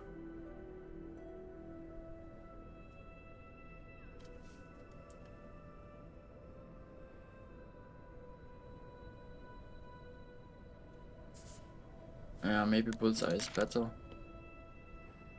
But we gain a legendary thingy now, right? Maybe this one. Now we get trophies and an item. On cast, the wearer receives a heal equal to 200% defense, okay. On cast, the wearer gains... why is everything on cast?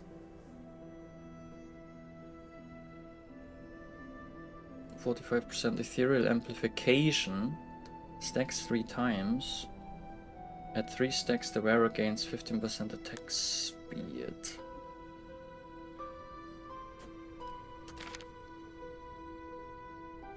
Nobody's casting very often anymore, right? Because we have such a high maximum mana on everybody now. So everything that is on cast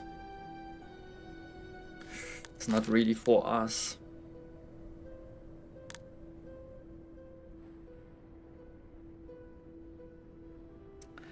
%45% ethereal amplification. What is this doing though? I mean, I don't know, when you cast it 3 times, then, and it stacks 3 times, right? At the end of the fight, you have 135% more, or like of this ethereal amplification. Increases the effectiveness of ethereal damage done by the hero. So this is something that Geralt should get, right? Because he's dealing so much ethereal damage. But is there a chance that Geralt can have another item? He needs this one, right? Cloak of Quake to survive. And then he has 2 Thundras, and this is why he deals so much ethereal damage.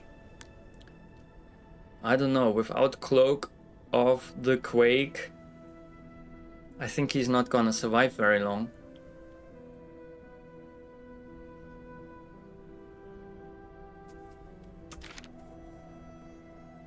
He's just not surviving very long. And then it's a dead damage dealer, right? How much is a dead damage dealer worth? I'm asking you. Yay, he had 2 million damage per second the 1 second that he lived. Amazing. 135% to his ethereal damage, yeah, but I think he really needs this cloak to survive. God Fury and Geralt instead of the cloak would be nuts. You think? He's just not surviving.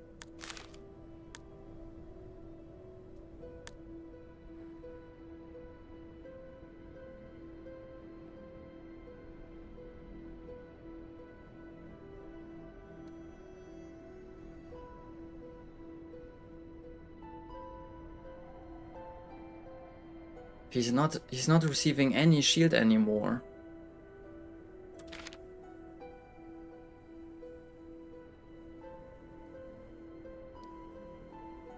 I mean, how much damage did he take? He took 4k damage.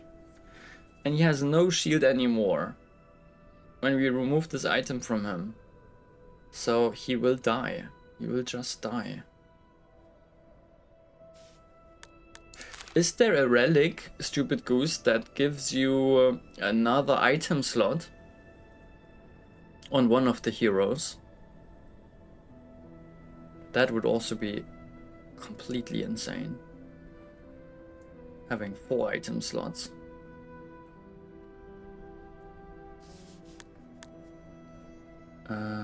Okay. Let's... I mean, we can take the God Fury and maybe... Yes, there is. Dang. Great. Maybe we get this relic. Although, wait, we have one more elite fight, right? And this is exactly where we will get exactly this relic.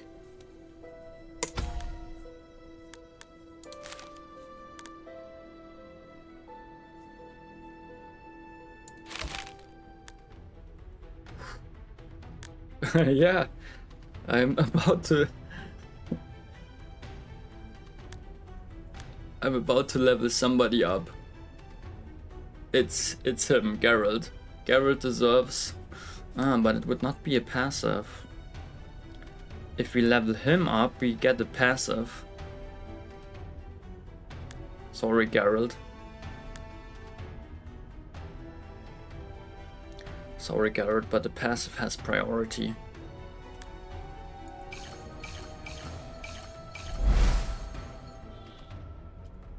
Critical shield. The hero's critical strike chance is increased by 5% of their current shield. This is perfect for him. 5% of their current shield. So let's say he has 1,000 shield. 5% is 50. Critical strike chance increased by 50. When the fight starts, the hero gains shield. Sexy. Critical shield, I like. Time manipulation. For every 20% missing hit points, the hero gains... Nah. Hemorrhage. Critical strike damage per bleed. Oh, this is great. Critical shield, boom. Easy pick. And from now on, we are putting the trophies into Geralt.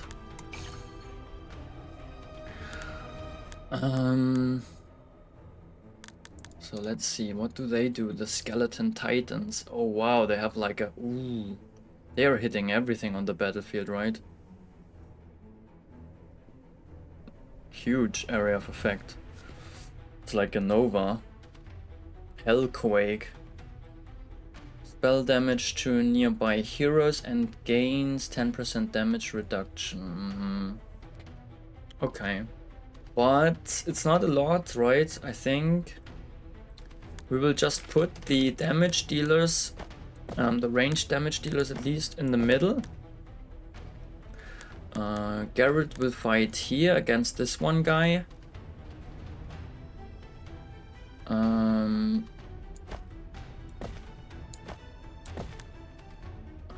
me think.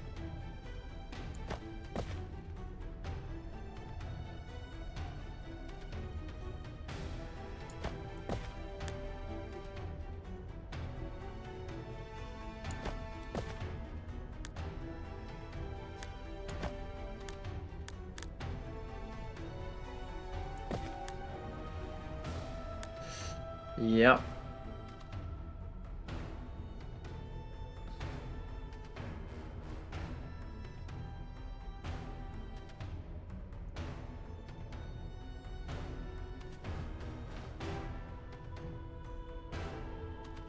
Yeah, I think this is good.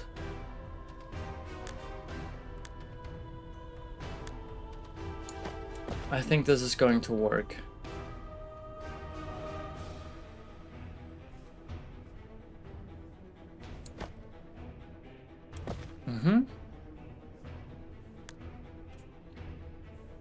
Let's try that.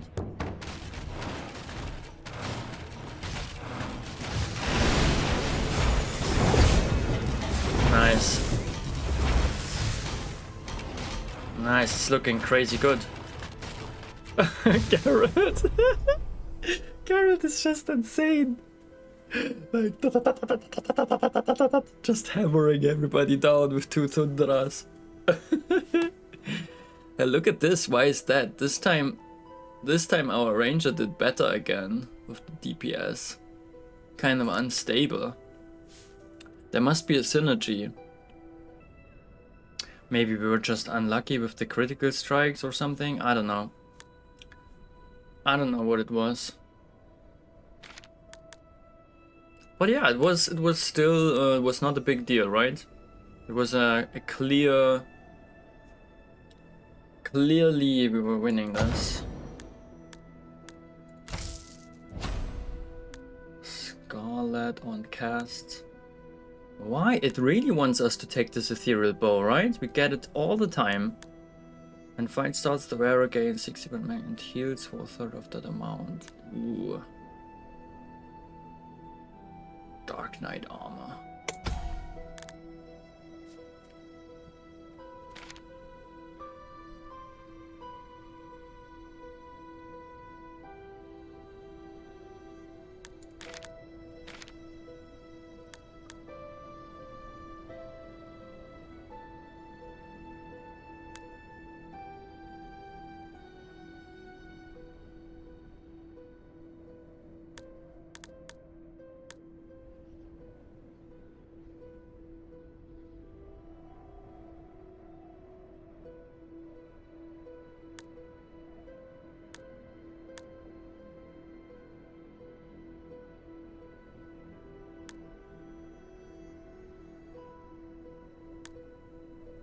He has a Dark Knight armor already, but this Thundering Helm is so cool too.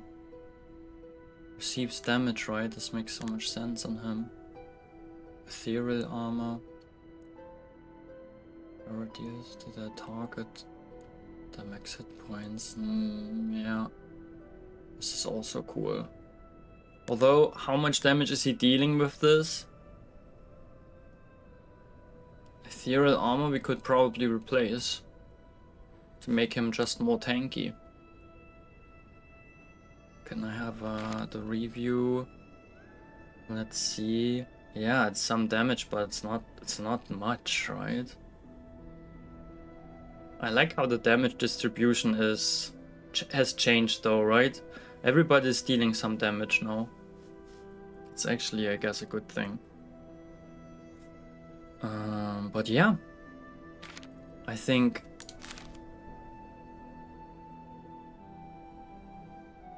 he should get another Dark Knight armor instead of this ethereal armor. Pick a relic, let's go. 2 hex tile buffs, but lose 40% attack damage and gain 1 max mana.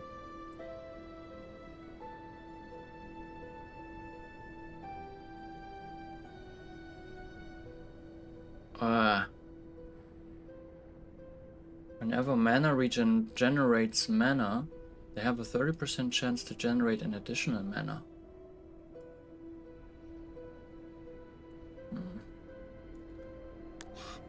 Oh, that's sadly not the relic I was hoping for. I don't know. From those relics, I'm probably going Rizzo. Right. Gain some lifesteal. Lifesteal is just based on physical damage, or how do I get the info?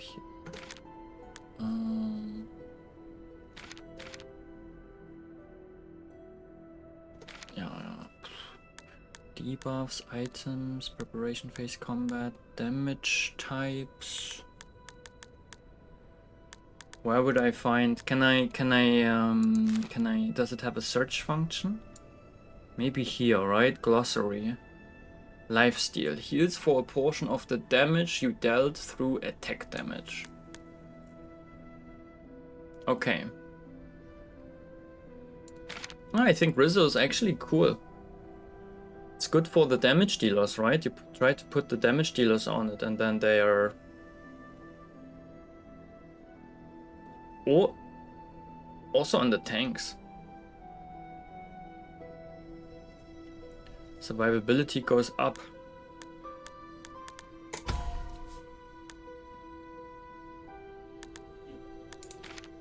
Okay, let's forge this Dark Knight armor now.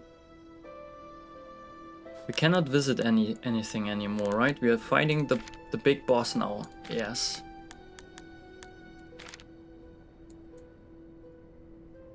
Attack speed, defense.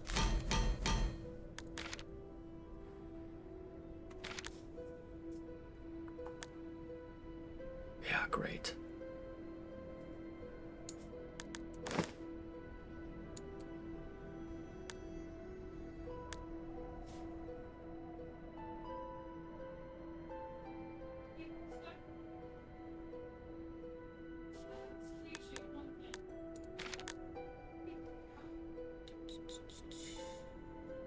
Thinking about the energy ring.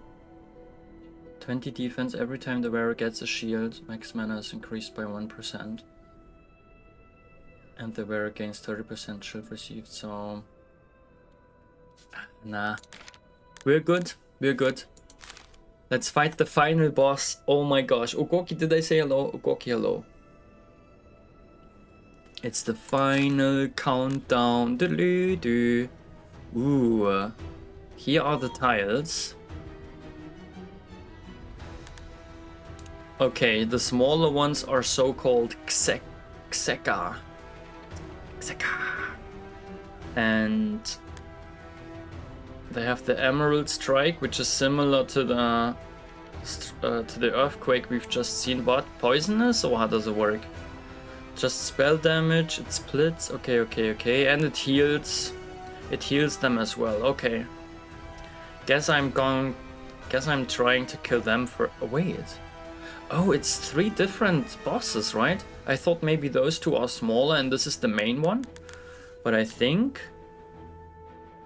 it's 3 equals, right?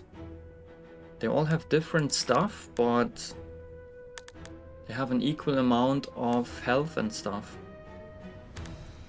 Right, 20,000 almost for each of them. Okay. This one has Ruby Strike instead. Xeagod is always the same, or... Ah, okay, this is Xeva.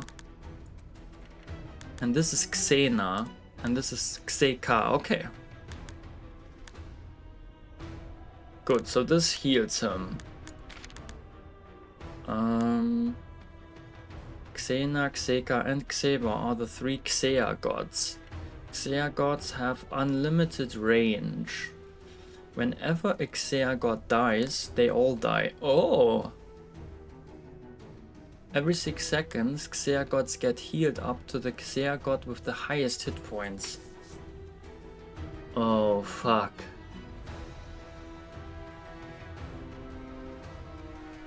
This is bad.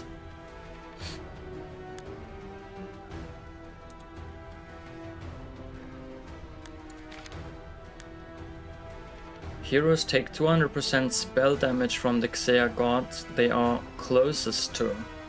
The current closest Xea god is indicated by a skull of the corresponding color on top of each hero.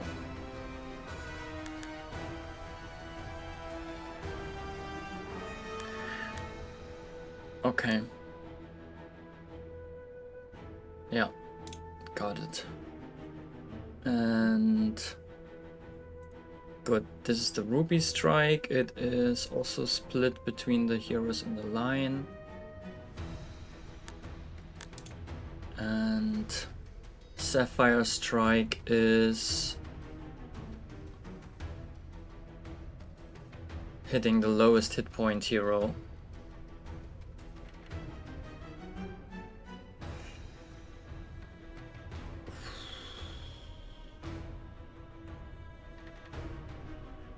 Maybe I give the lifesteal to the lowest hit point heroes. Lowest hit point heroes are both Zenmar and Zots. And they could die relatively quickly, right? And we don't want this. When they have lifesteal, they maybe don't die.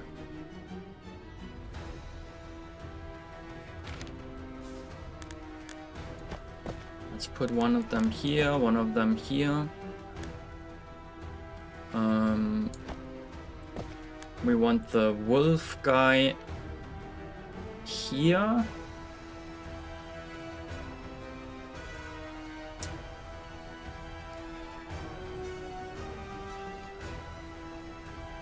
Fighting against 2. Maybe together with... Maybe we focus on one of them. Which one would we focus? Maybe it's not a good idea to focus one, right? The thing is, you can either, when you focus one, it could die in those 6 seconds. And then you are lucky, right? And you won. Or it doesn't die, and you don't inflict damage to one of them, then the champion they are attacking, right? The enemy they are attacking is always getting healed full up. And this way you cannot win, right? So I think it is actually better, especially for our team that is not super fast in killing. It's probably for the best if we split the damage.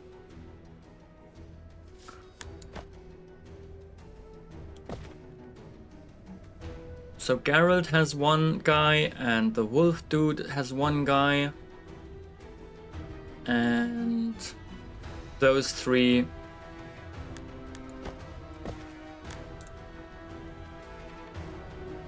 Those 3 deal with Xena.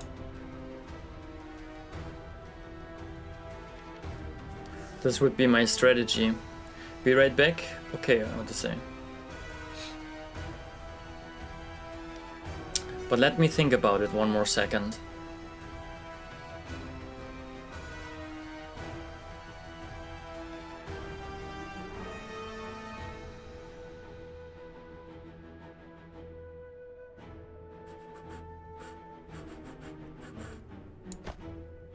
It's probably smarter to put him here, right?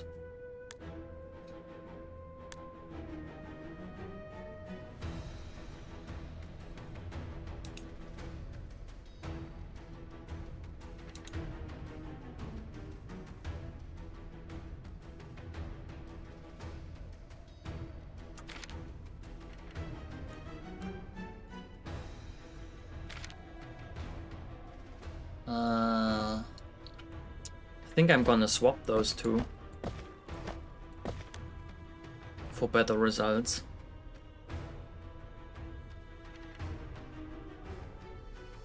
Yep.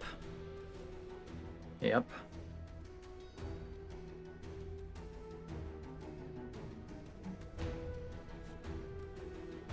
Yep. This is how I like it. Yeah, this will work, guys. This will work. Oh, okay, let's go.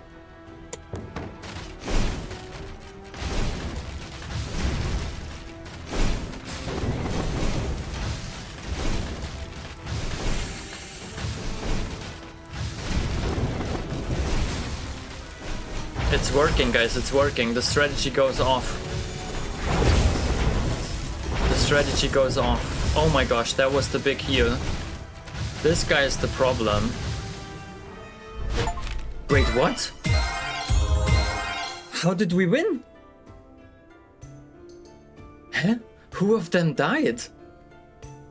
Weren't all of them over 50% when they all of a sudden died?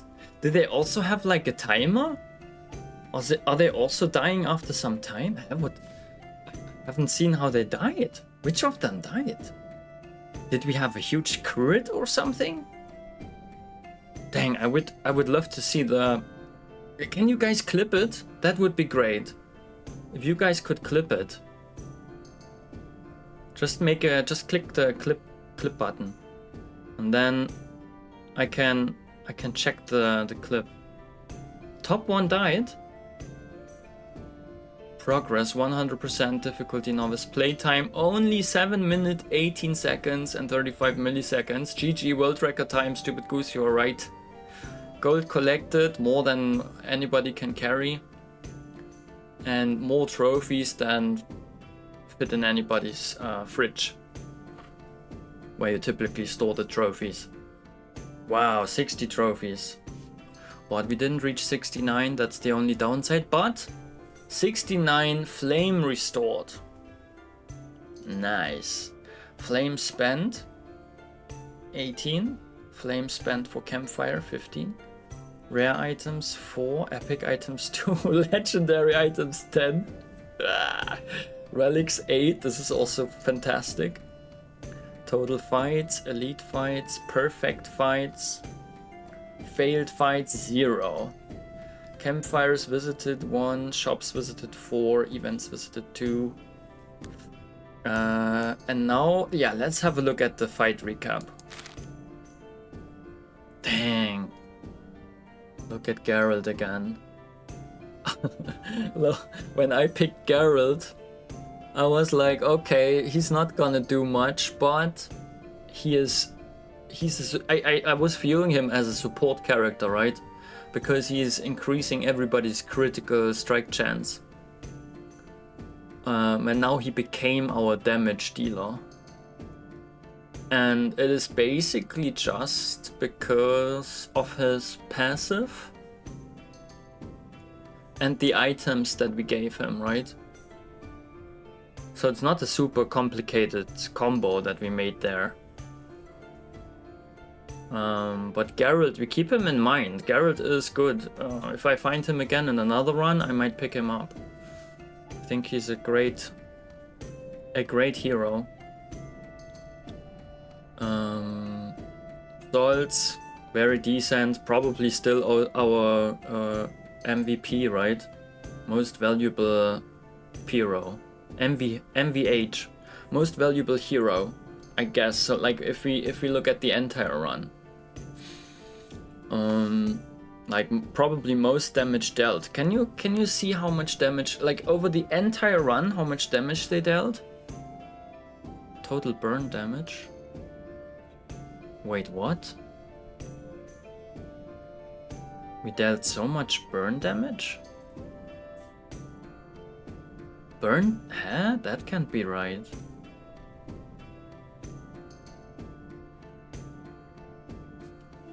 Who was even burn?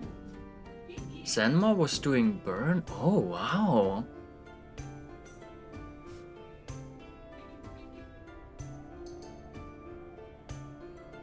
Total shock stun was also not bad. 4.8 seconds against the elites. I mean, this is basically 1/5 of the match. And then divide by 3 again, right? Because we had 3 enemies. So basically, they lost 1/3 of their strength for 1/5 of the match length. So 15% less damage that we receive, maybe? Is that correct? No. No, that was miscalculated. 20... more like... it's less. It's more like 7% less damage. But still...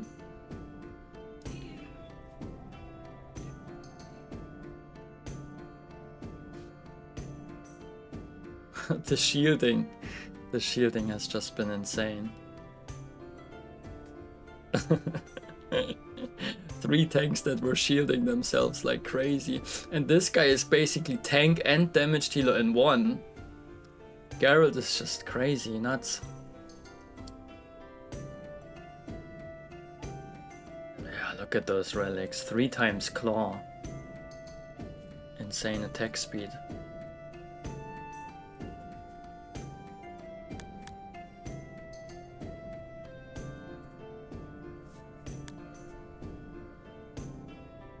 Shield done 960. And what is this? Heal done 480.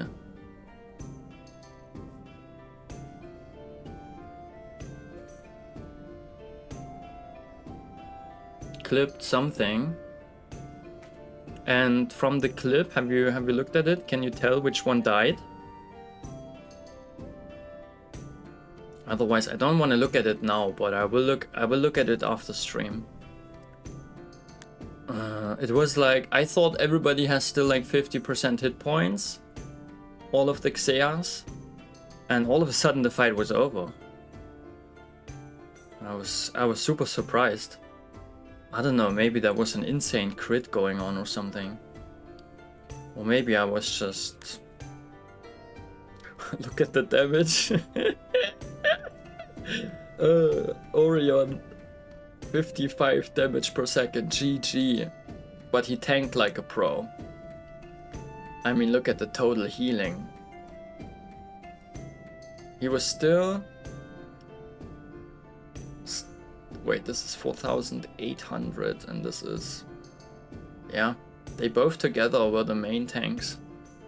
And this guy tank and damage dealer, this guy damage dealer. And this guy, I mean, in the end, 515 damage, that's also not bad. Right, and this comes from the burn, I think. Which item was it? Can we still look at this? Many Faces mask is of course amazing, but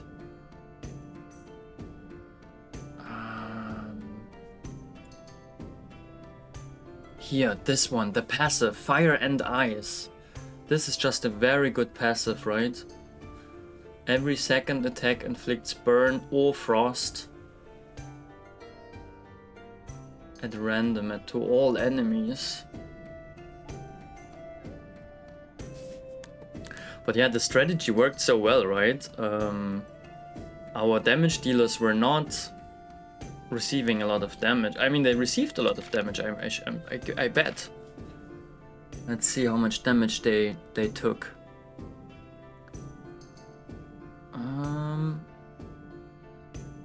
Wait, where is it? Damage received, where can I see it? Wait. Zenmar was not focused at all. I think he didn't receive any damage. But... Zods? Damage taken only 300? How can that be?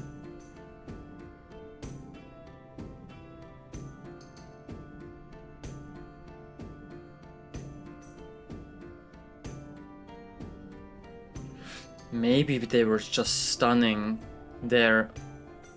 Maybe they were just stunning their Xea all the time. And their Xea couldn't really cast. And that's why he didn't receive a lot of damage.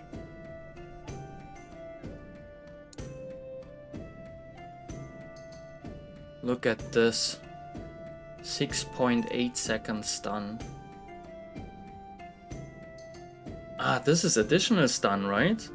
There is shock stun and then there is this other stun. So we don't only have shock stun, we also have the regular stun. I think that makes a difference. All this stun. This is 2 stun seconds and this is... Yeah, this is the 4.8, right? The 4.8 comes from those 4 heroes. And he did additional 6.8 second stun. So this is an addition 11 second stun. That's almost half of the time for one enemy, right? So 50% and then 30%, 15%. 15% less enemy force, kind of, right? I mean, the amount of hit points they have doesn't change, but the damage they deal.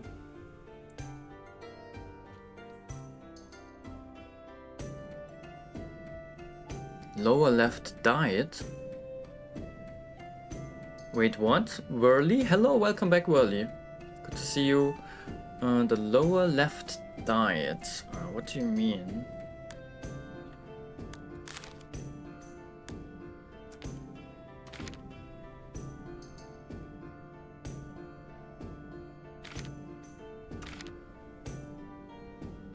Oh, the lower left of the enemies. Thank you very much.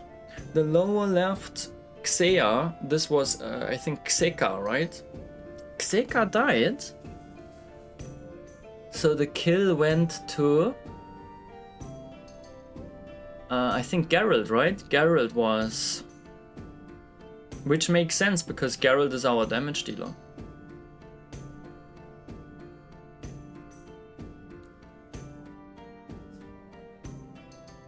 our main damage dealer. Geralt killed his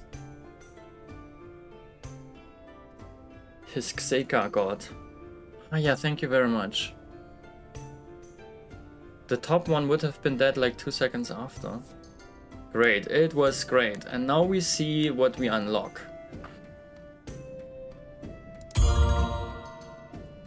Mana Weaver. We unlock 2 heroes. Lyn, who's a ranged character, a caster, a mana regen mastery he has. He scales well with mana regen. He also generates or utilizes shock. Which one is it? And he applies stuns. Oh, a lightning nova. Lightning nova around the hero with the highest max hit points. Oh, cool. Dealing damage to nearby enemies, stunning them for 1.5 seconds and inflicting 2 shocks. Cool.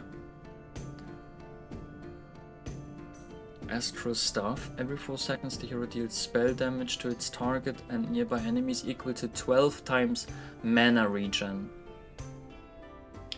Okay, and it generates shocks. Flynn, I like Flynn. And Gyachi. Gyachi is an ethereal damage dealer. A melee. He shields himself. So, is he a tank? Shield Mastery, takes advantage of shield. Scales well with mana regen as well. That's why it's called Mana Weaver, the unlock. And he has the Ether Shield, it's a passive. Or is this the passive?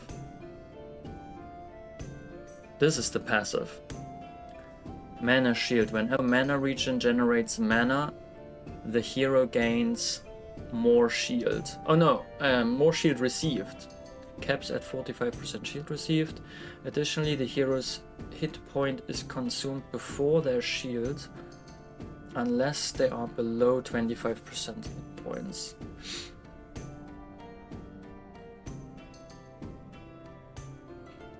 Okay, this is cool. This is cool. So basically everything that scales with the amount of shield that you currently have scales even better, right? And faster. Very nice. I like both of those. I like both of those heroes from the sound. Okay, Psychic Dagger is a new recipe. Whenever mana regen generates 2 mana, the wearer deals 20 ethereal damage.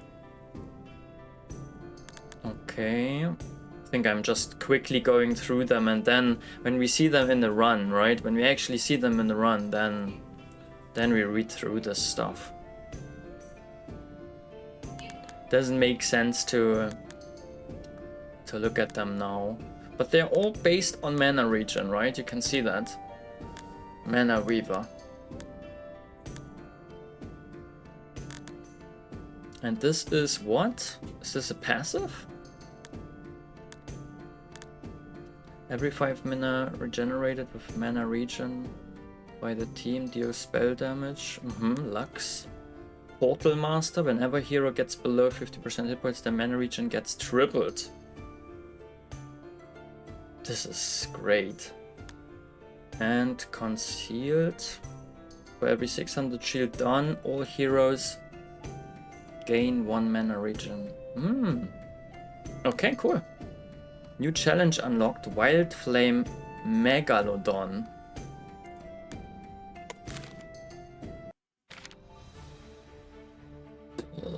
Amazing first run. Loved it. And we are starting the next one, right? What else would we do? Play the next? Or wait. We have... So how is this challenge different from a regular run? I'm wondering. Endless? I don't think I want to play Endless.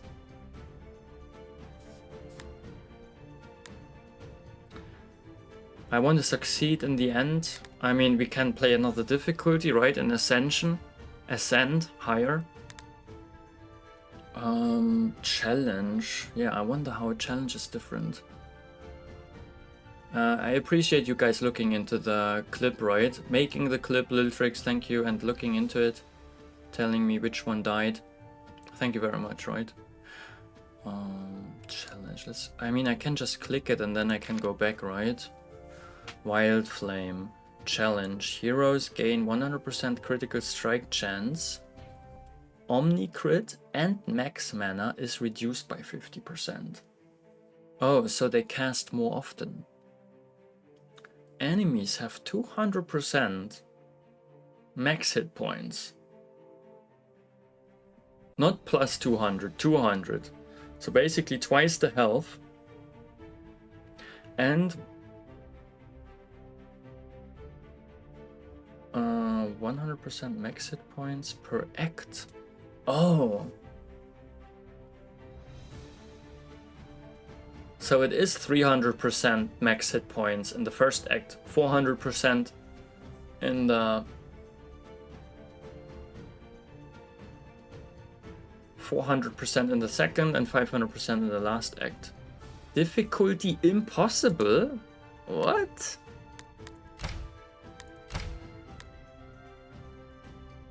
Oh gosh, hey, I just played the easiest difficulty, I cannot go to impossible now. Megalodon is another challenge. Team size is reduced by 2. Oh, we can only have 2. Heroes can now equip 6 items instead of 3. Oh lord, this is cool though. Additionally, you start the run with 1000 extra gold. Heroes in Act 1 gain 40% attack speed when the fight starts, but in Act 3 enemies gain 85% max. And this is difficulty Challenger.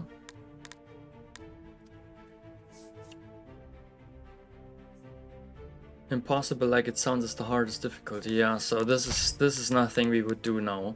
But maybe we try Megalodon. But let's check. Adept. Adept would actually be the next difficulty, and not Challenger. So that could also be too hard already. Maybe this is something for tomorrow. Maybe we just play the next Ascension. Right, instead of Novice, we play Adept. You get less heal after boss. Yeah. Yeah, I would say let's play another regular Ascension run. Just higher difficulty. And tomorrow's another day, right? Maybe tomorrow the challenge.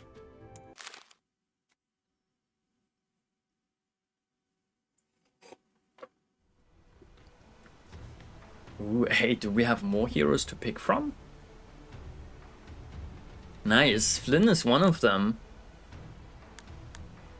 And who would tank if Flynn would be the caster?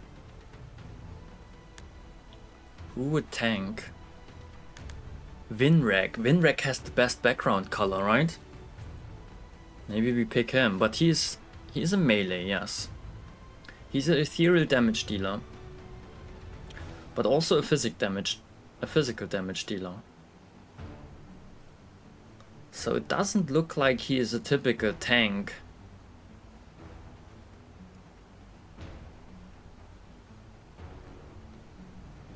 Casts Full Moon, he gains ethereal amplification and attack speed. I feel like this guy needs Life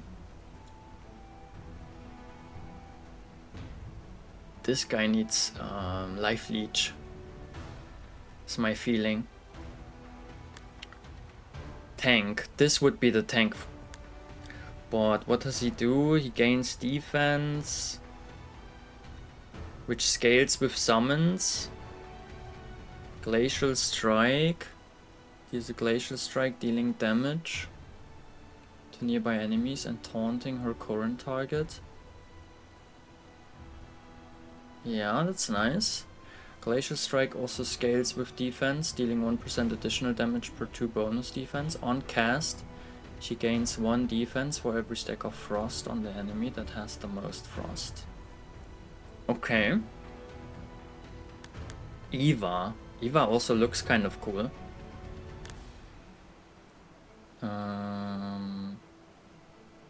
What about this robot?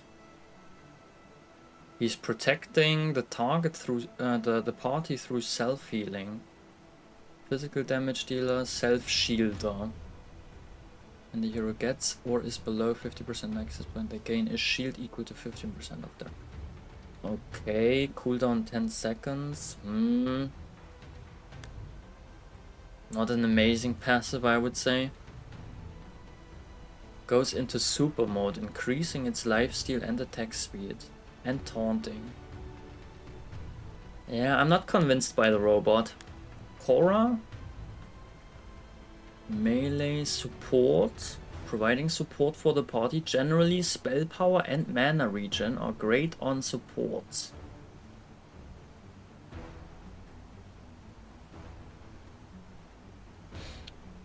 Korra shields themselves and Korra heals the party.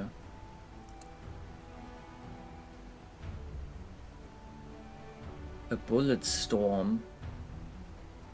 Healing heroes in the bullet storm.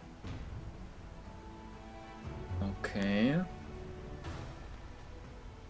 This is also based on summons on the battlefield, but they're not summoning. So they're not summoning anything by themselves, right? But it scales with summons.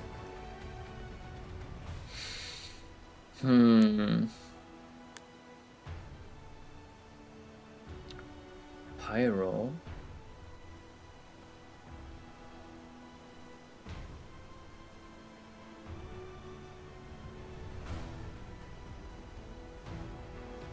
This looks like this is burn, right? Maybe we go a completely different route this time.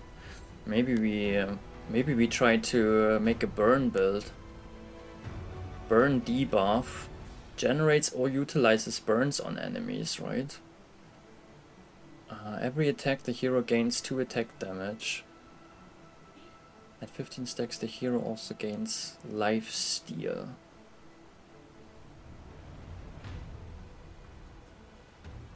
Blake throws a molten knife at his current target, dealing damage to all enemies hit and inflict 2 burns. In addition, molten knife scales with attack damage as well as spell power.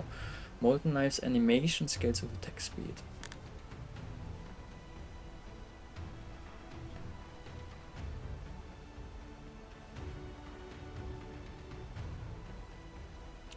And what does burn do exactly? Every attack, heroes deal ethereal damage equal to the amount of burns on the enemy. Other ethereal damage from abilities and effects is increased by 1.5% per burn. Okay.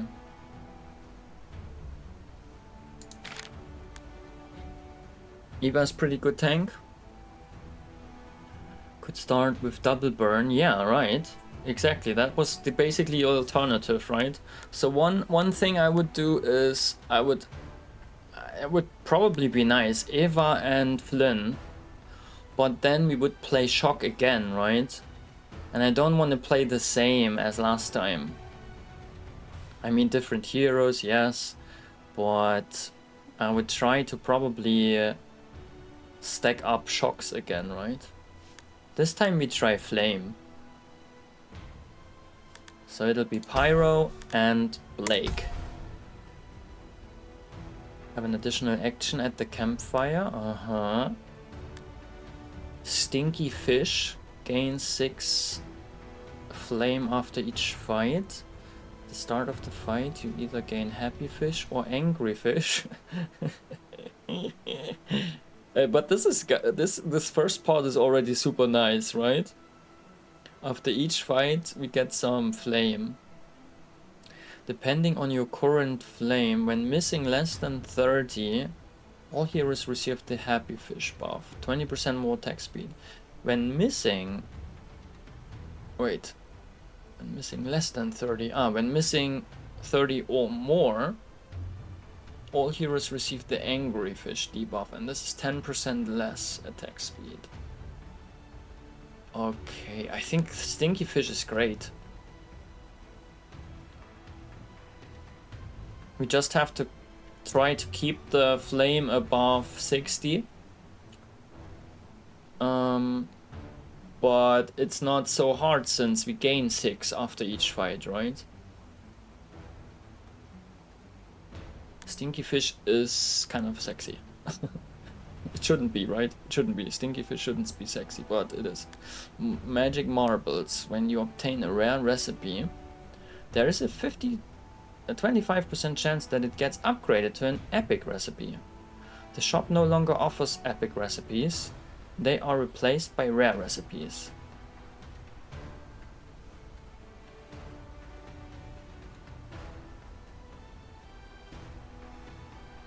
Nah. King's orders, you can now reroll and refill items at the shop.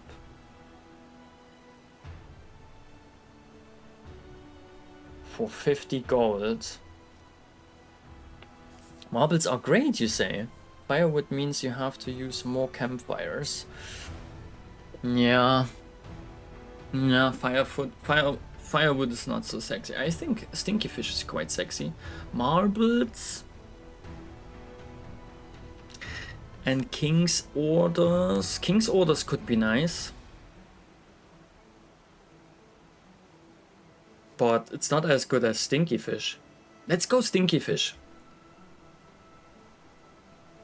I want to try stinky fish. Act 1, Illusio Forest. And the path we take...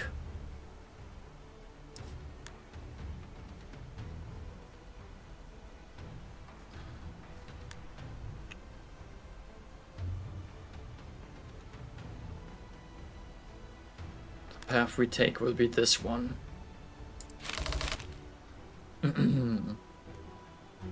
Good. So, are they both ranged?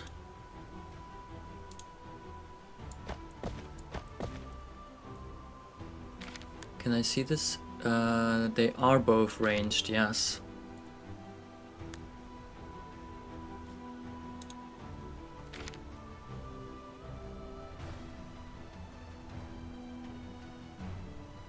So we need a tank, right? We need a tank soon. Who has more hit points? Blake has a few more hit points.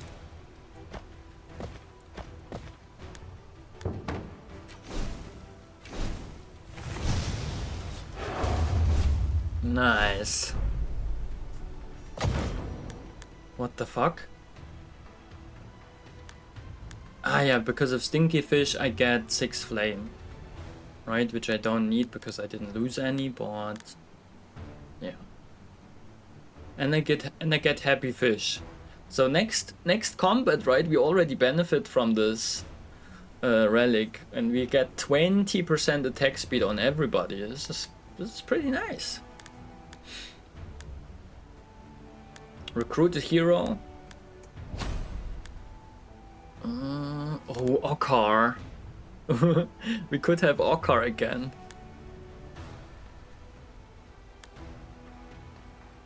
Rose casts Divinity, healing allies in the spell area. Team power. Every time the hero heals a hero, can be self by any means. All heroes gain 2 spell power.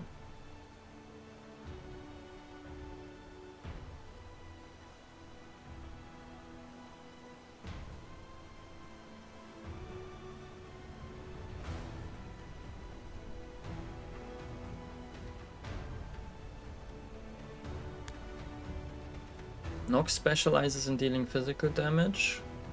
Masters crit. And bleeding. Euthanizes bleed. Are we going with the wolves again? Let me check something.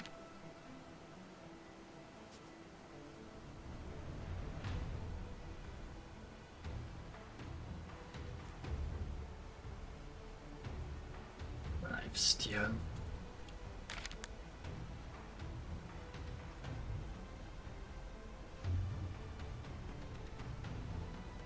I mean, Okkar, he was not amazing on his own, right? We made him amazing.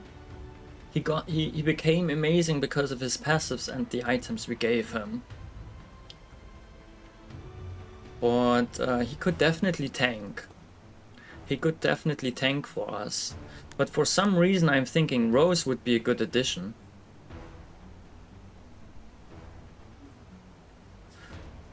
Especially... Wait.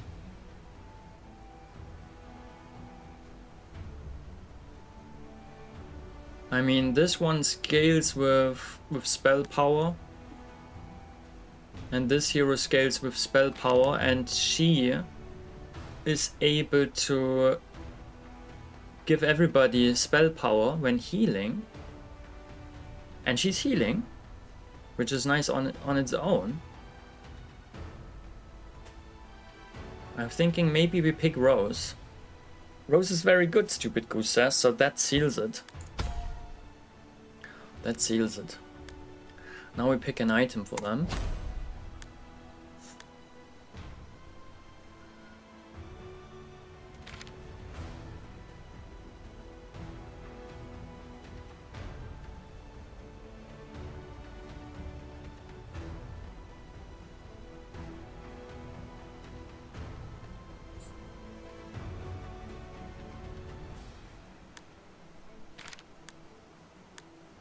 Attack damage, attack speed, attack speed.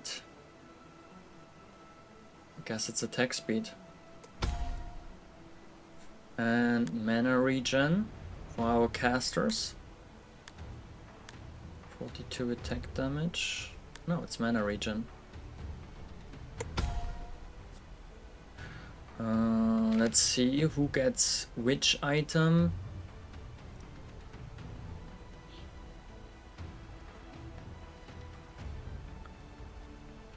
Meteor's kind of cool, but Molten Knife is basically equally cool.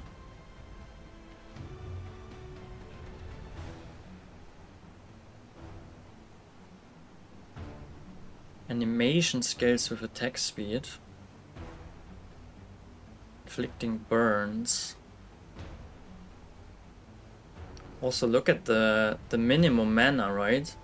He would cast so often his Molten Knife.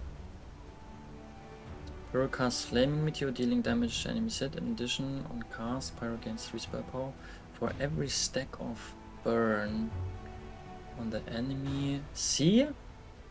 Gains spell power. Yeah, okay, that seals it. It is definitely... He's getting both items. Blake. Also, do we have trophies? No. We get 3 now, but with 3 trophies we cannot level anybody up. Next fight.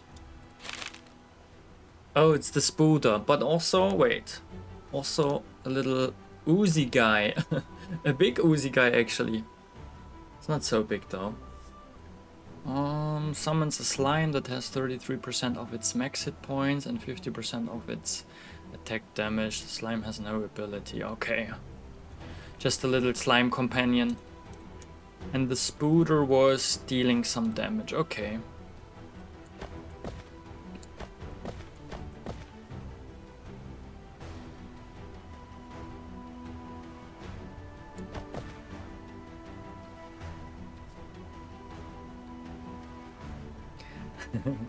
So, let's see how good Rose is. Whoa, what? Look at the crazy damage.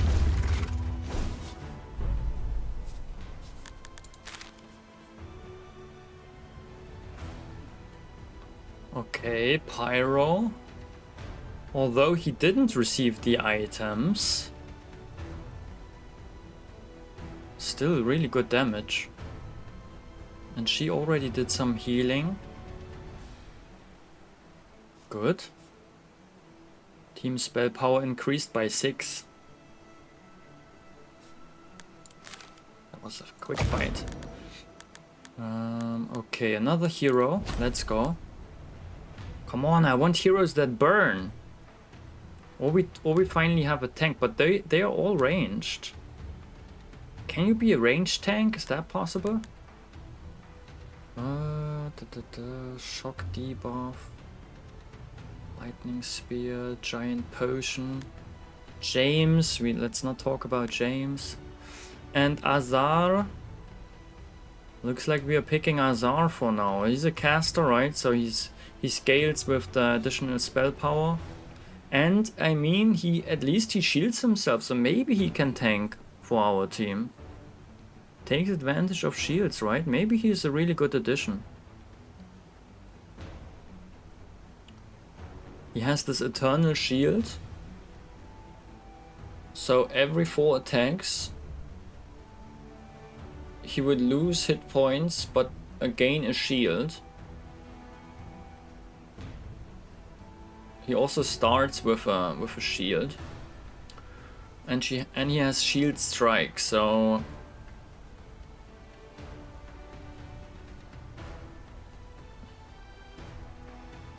it's area of effect, and it scales with shield. Max 100% additional damage when at full shield. Yeah, he's a good addition, right? Azar will work. And an item, let's see. When the wearer receives damage from any source, they gain 9 max hit points. And receive a heal for the same amount. Wait, does this scale with her passive? Every time the hero heals a hero. Ah, okay. Not when anybody receives healing. Okay, never mind. And receive a heal for the same amount. So this is good for our tank. Tortoise shield. This would be more ethereal damage dealt. Let's check really quick.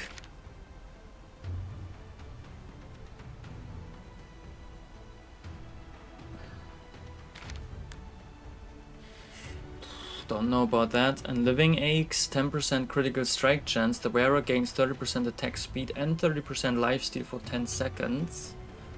Right from the start. But loses 550 hit points when the fight starts.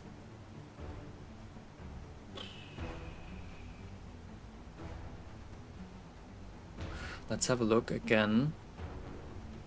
Maybe Living Aches is something for our shield dude. Or this one, right? It's between those two. We could also re-roll, but let's have a look.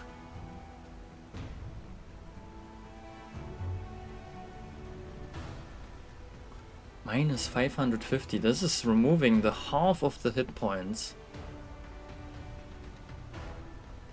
But 30% lifesteal.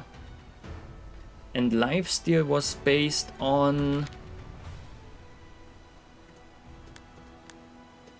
Lifesteal was based on attack damage. No, it is this one, right? It is this one.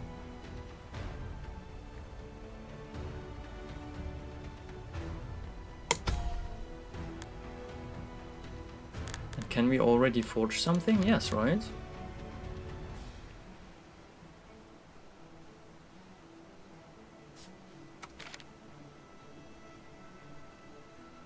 Would it be smarter? Mana regen? Or attack speed to cast it more often? Doesn't make a huge difference.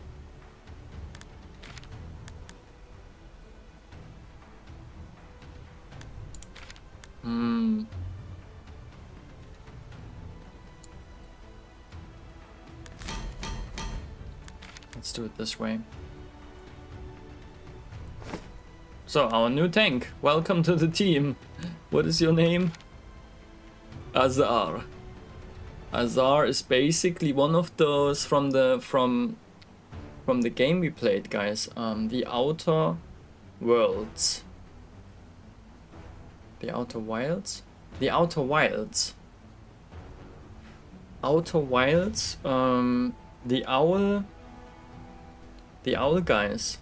If Hawk would be here, he would know. The weird owl species. Right, with the antlers.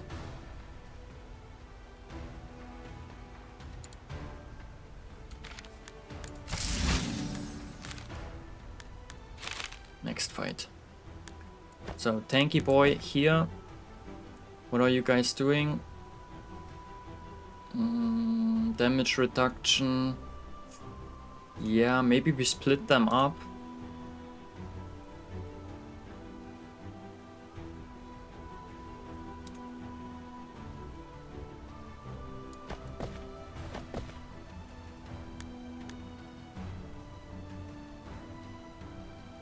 Or maybe we focus. Maybe we focus on one of them. Yes, let's do the focus approach.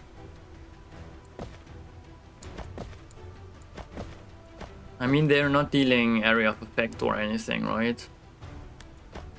So he is going to tank everything and the others are just killing everybody. This will work.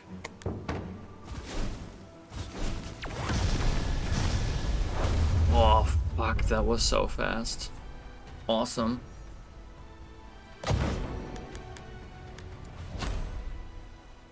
Oh wow, we are lucky. We get another burn hero. Physical damage dealer. Ola finds at close range. She looks so cool. She has 2 giant burning swords. Dragon Dance, let's go. And she's also based on burn. The hero gains 1 mana regen every 3 max mana they have. Okay. Mana Dragon, right? She has this from the start. And Dragon's Dance. Ola performs the Dragon's Dance, gaining 2% attack damage per max mana. So we need to boost her max mana to infinity. Then she won't cast it. She won't cast it very often then though, right? She deals damage to a target and inflicts burns. Great.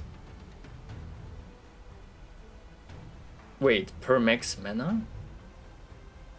But when you just cast it more often, you don't have to push the max mana. It doesn't matter, right, how big the max mana is. It doesn't matter, but yeah, okay. No, we don't have to. We actually want to reduce it, so we inflict more burns. And then deals damage to nearby enemies and inflicts 1 burn. In addition, Dragon's Dance scales with attack damage as well as spell power. Great! This is perfect. Ola, welcome to the team.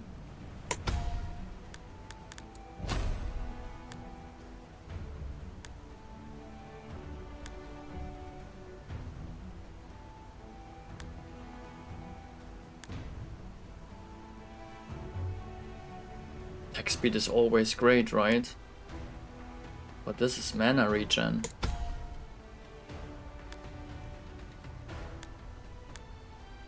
Mana regen.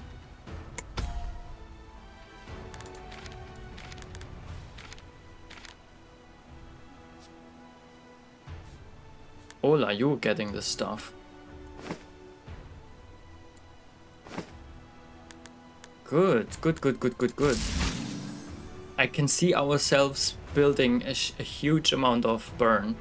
I really like Ola if you can give her the helm that gives her infinite range.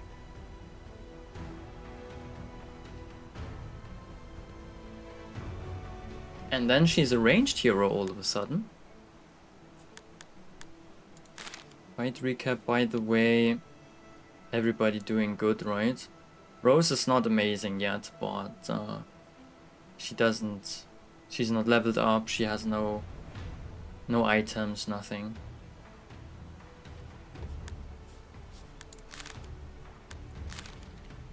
Okay, another easy fight, and then event, I would say, and then shop. Another spider. Skeleton archer with quick arrows. And this is a single target spell damage. Easy.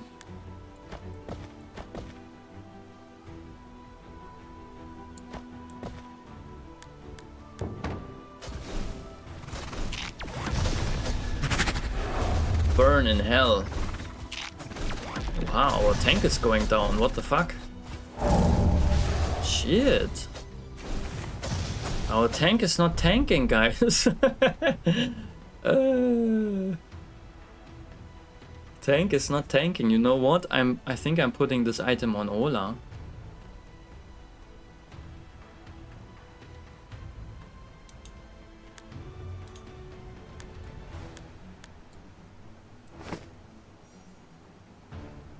We lost some flame now. Burning sword, that sounds amazing for us. The wearer gains attack damage on the start of the fight. Every attack the wearer has a 1% chance per burn. Time to vote, guys, for community games. Burning sword. So every attack the wearer has a 1% chance per burn and bleed on the enemy to stun the target for 1 second.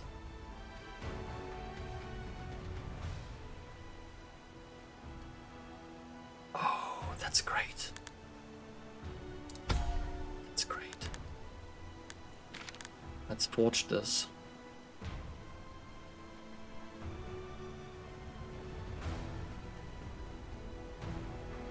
Every attack, right? So we put it together with attack speed.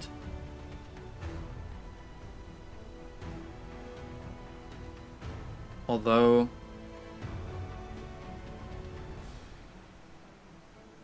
yeah, let's do that. So who is attacking the fastest? It's not Ola, she's actually slow.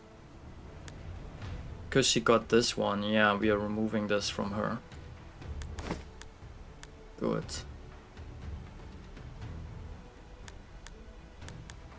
This is good. And mana regen and less attack speed, maybe to the healer. Maybe I'm replacing Azar, I'm not sure yet. He's not really fitting into the team anymore. Rose, I'm okay with Rose. Rose is also replaceable at this point in time.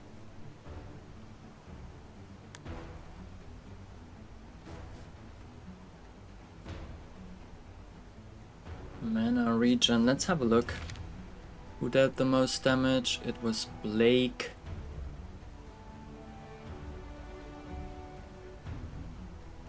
Then Blake is getting mana regen.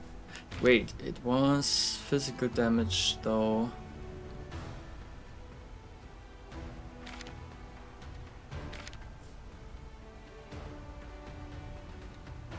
Azar dealt some damage.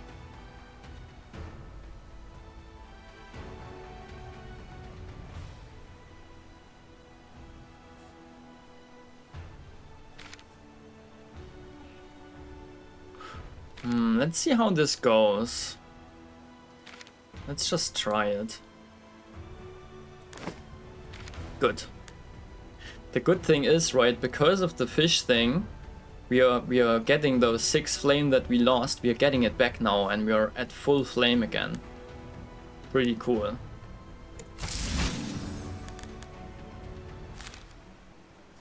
And now we take the event, because I like to explore those. Dark Cave. While exploring the area, I see, guys, community games won, so I'm stopping after, like in a bit I'll stop, and then we play community games, guys. Rose needs some specific legendary items to really pop off, I see, yeah. Campfire origin, don't forget. Oh, yeah. You're right. So, Dark Cave. While exploring the area, you discover a very dark cave. 1, 2, 3, 4, 6 eyes are lurking at you from the shadows. You also notice a very interesting pouch of gold sitting right behind those 6 eyes. What do you do?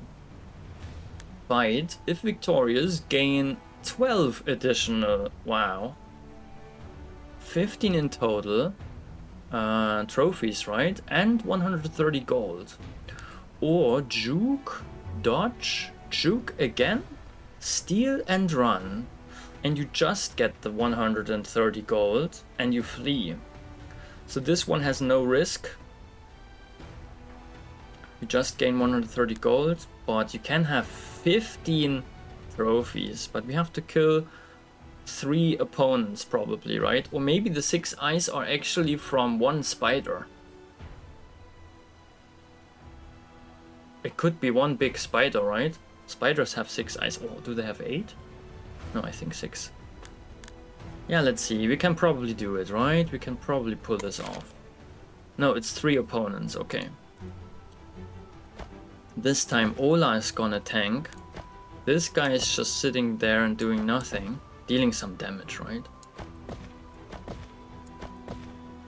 And the healer, she's here. Yeah, should be fine.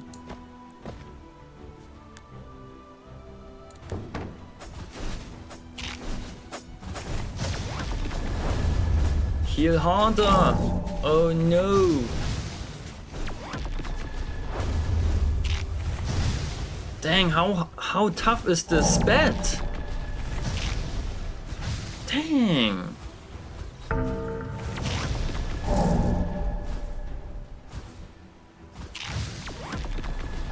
What the fuck?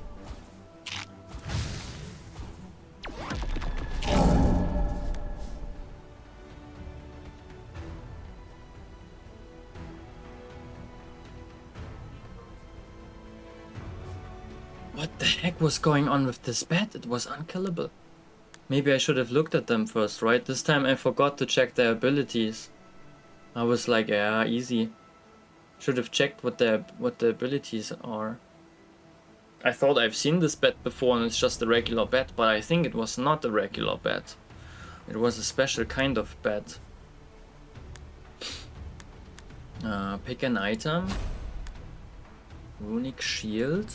We still can pick an item, that's nice. The wearer gains 150 max hit points and receives a heal equal to 4% max hit points. For the tank.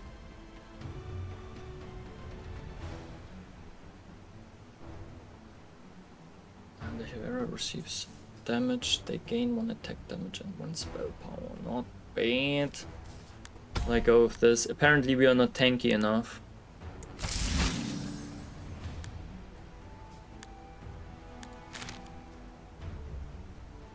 Yeah, I would love to see also how the enemies were performing, right?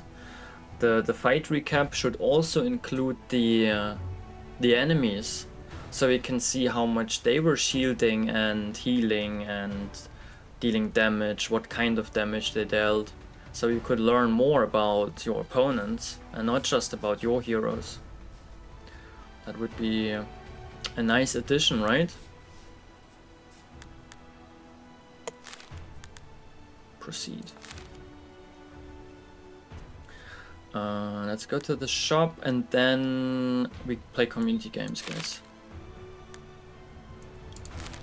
Tomorrow's another day, right? 1,000, this is great. Why is this frozen armor more expensive than this legendary one? Although, oh wow. Yeah, okay, I guess in general the legendary ones are more expensive. This is a cheap one for some reason. The bearer's mana gets filled to full. Ooh. What is the critical strike chance of our heroes? 200, 200. Oh wait, no, here 10%, 5%, 20%. 25% on Azar. Okay. Here we have another burn hero, right? Magmis. I'm getting Magmis.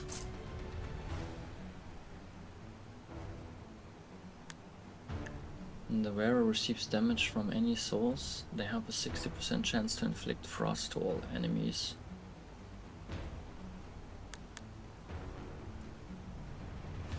Omnicrit. Crown of Life. Every 6 seconds the wearer heals all heroes. This is awesome. This is awesome. If we give this to Rose... what was it? Oh shit, I clicked the tutorial away. Hopefully it was not important.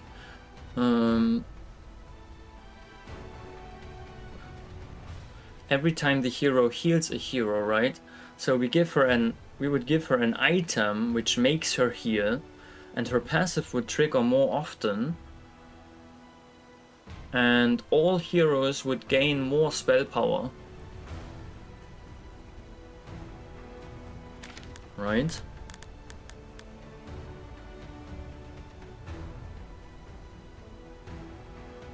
And just her healing goes up. Mana regen, more hit points. Can we afford everything though? The crown I'm definitely getting. Now we cannot afford all the items anymore.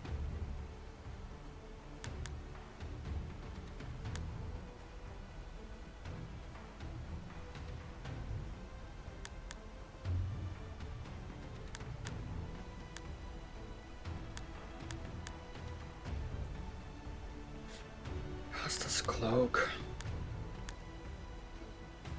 Yeah. Now we forge this plus... Oh, did I forget to give this to anybody? Oh no, this we just got. Okay, wait. Spell power, this.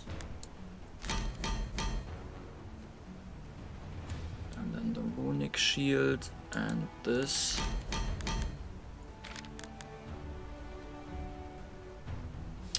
Then we go back.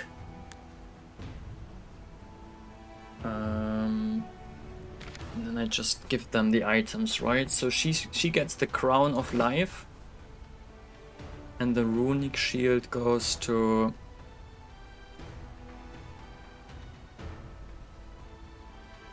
her.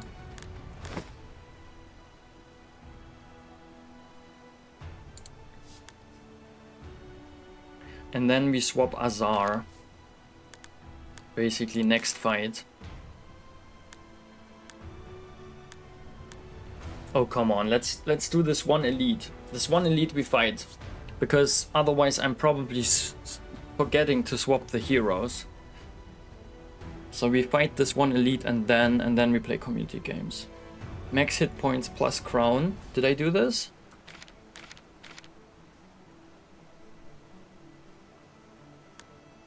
I did. Oh, it makes sense, yeah, makes sense.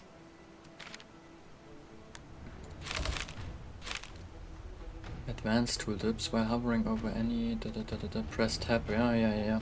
Don't show again, I know. Yeah, and we have to always read their stuff, right? I was with the bet, we probably could have won the last fight if I would have studied their abilities. What is this guy doing? Removes 2 mana from all heroes. Okay. That's not so bad.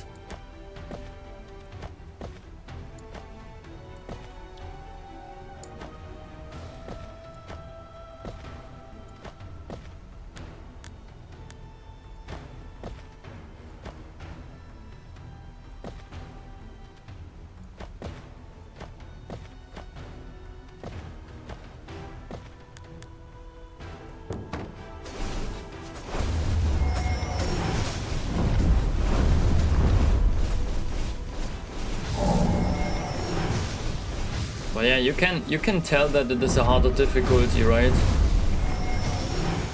Yeah, here. Come on. Shit, 2 of our champs died. Ah, I should have leveled them up, right? Forgot to level them up. My bad. So... pick an item. Spell power. And...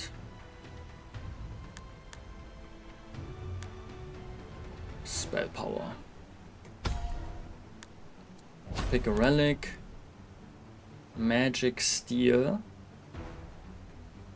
All heroes gain attack speed. Yeah, this one we know. But this time we are relying on casting stuff. Empire boots. 2x health gain 500 shield. Nice. Apply 3 bleed every 4 seconds to all enemies. And we have some stuff that is scaling with bleeding, right? Don't we?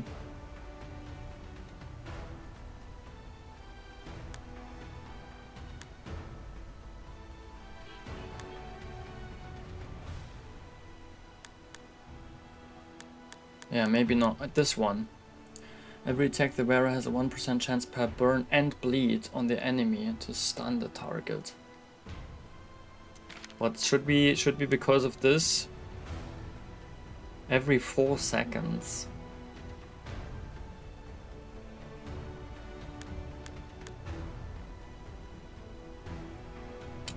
Magic steel.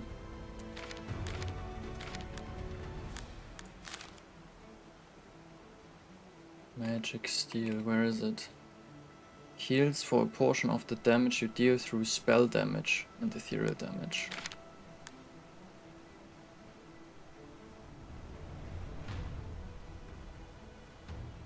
The stun dagger. Bleed also increases your physical damage done.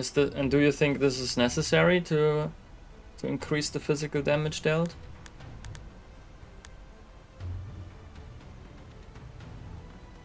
I mean, let's have a look at the...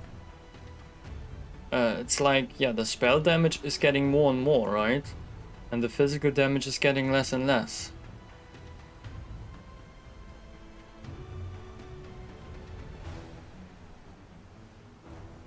I mean, bleed doesn't hurt if there's nothing better.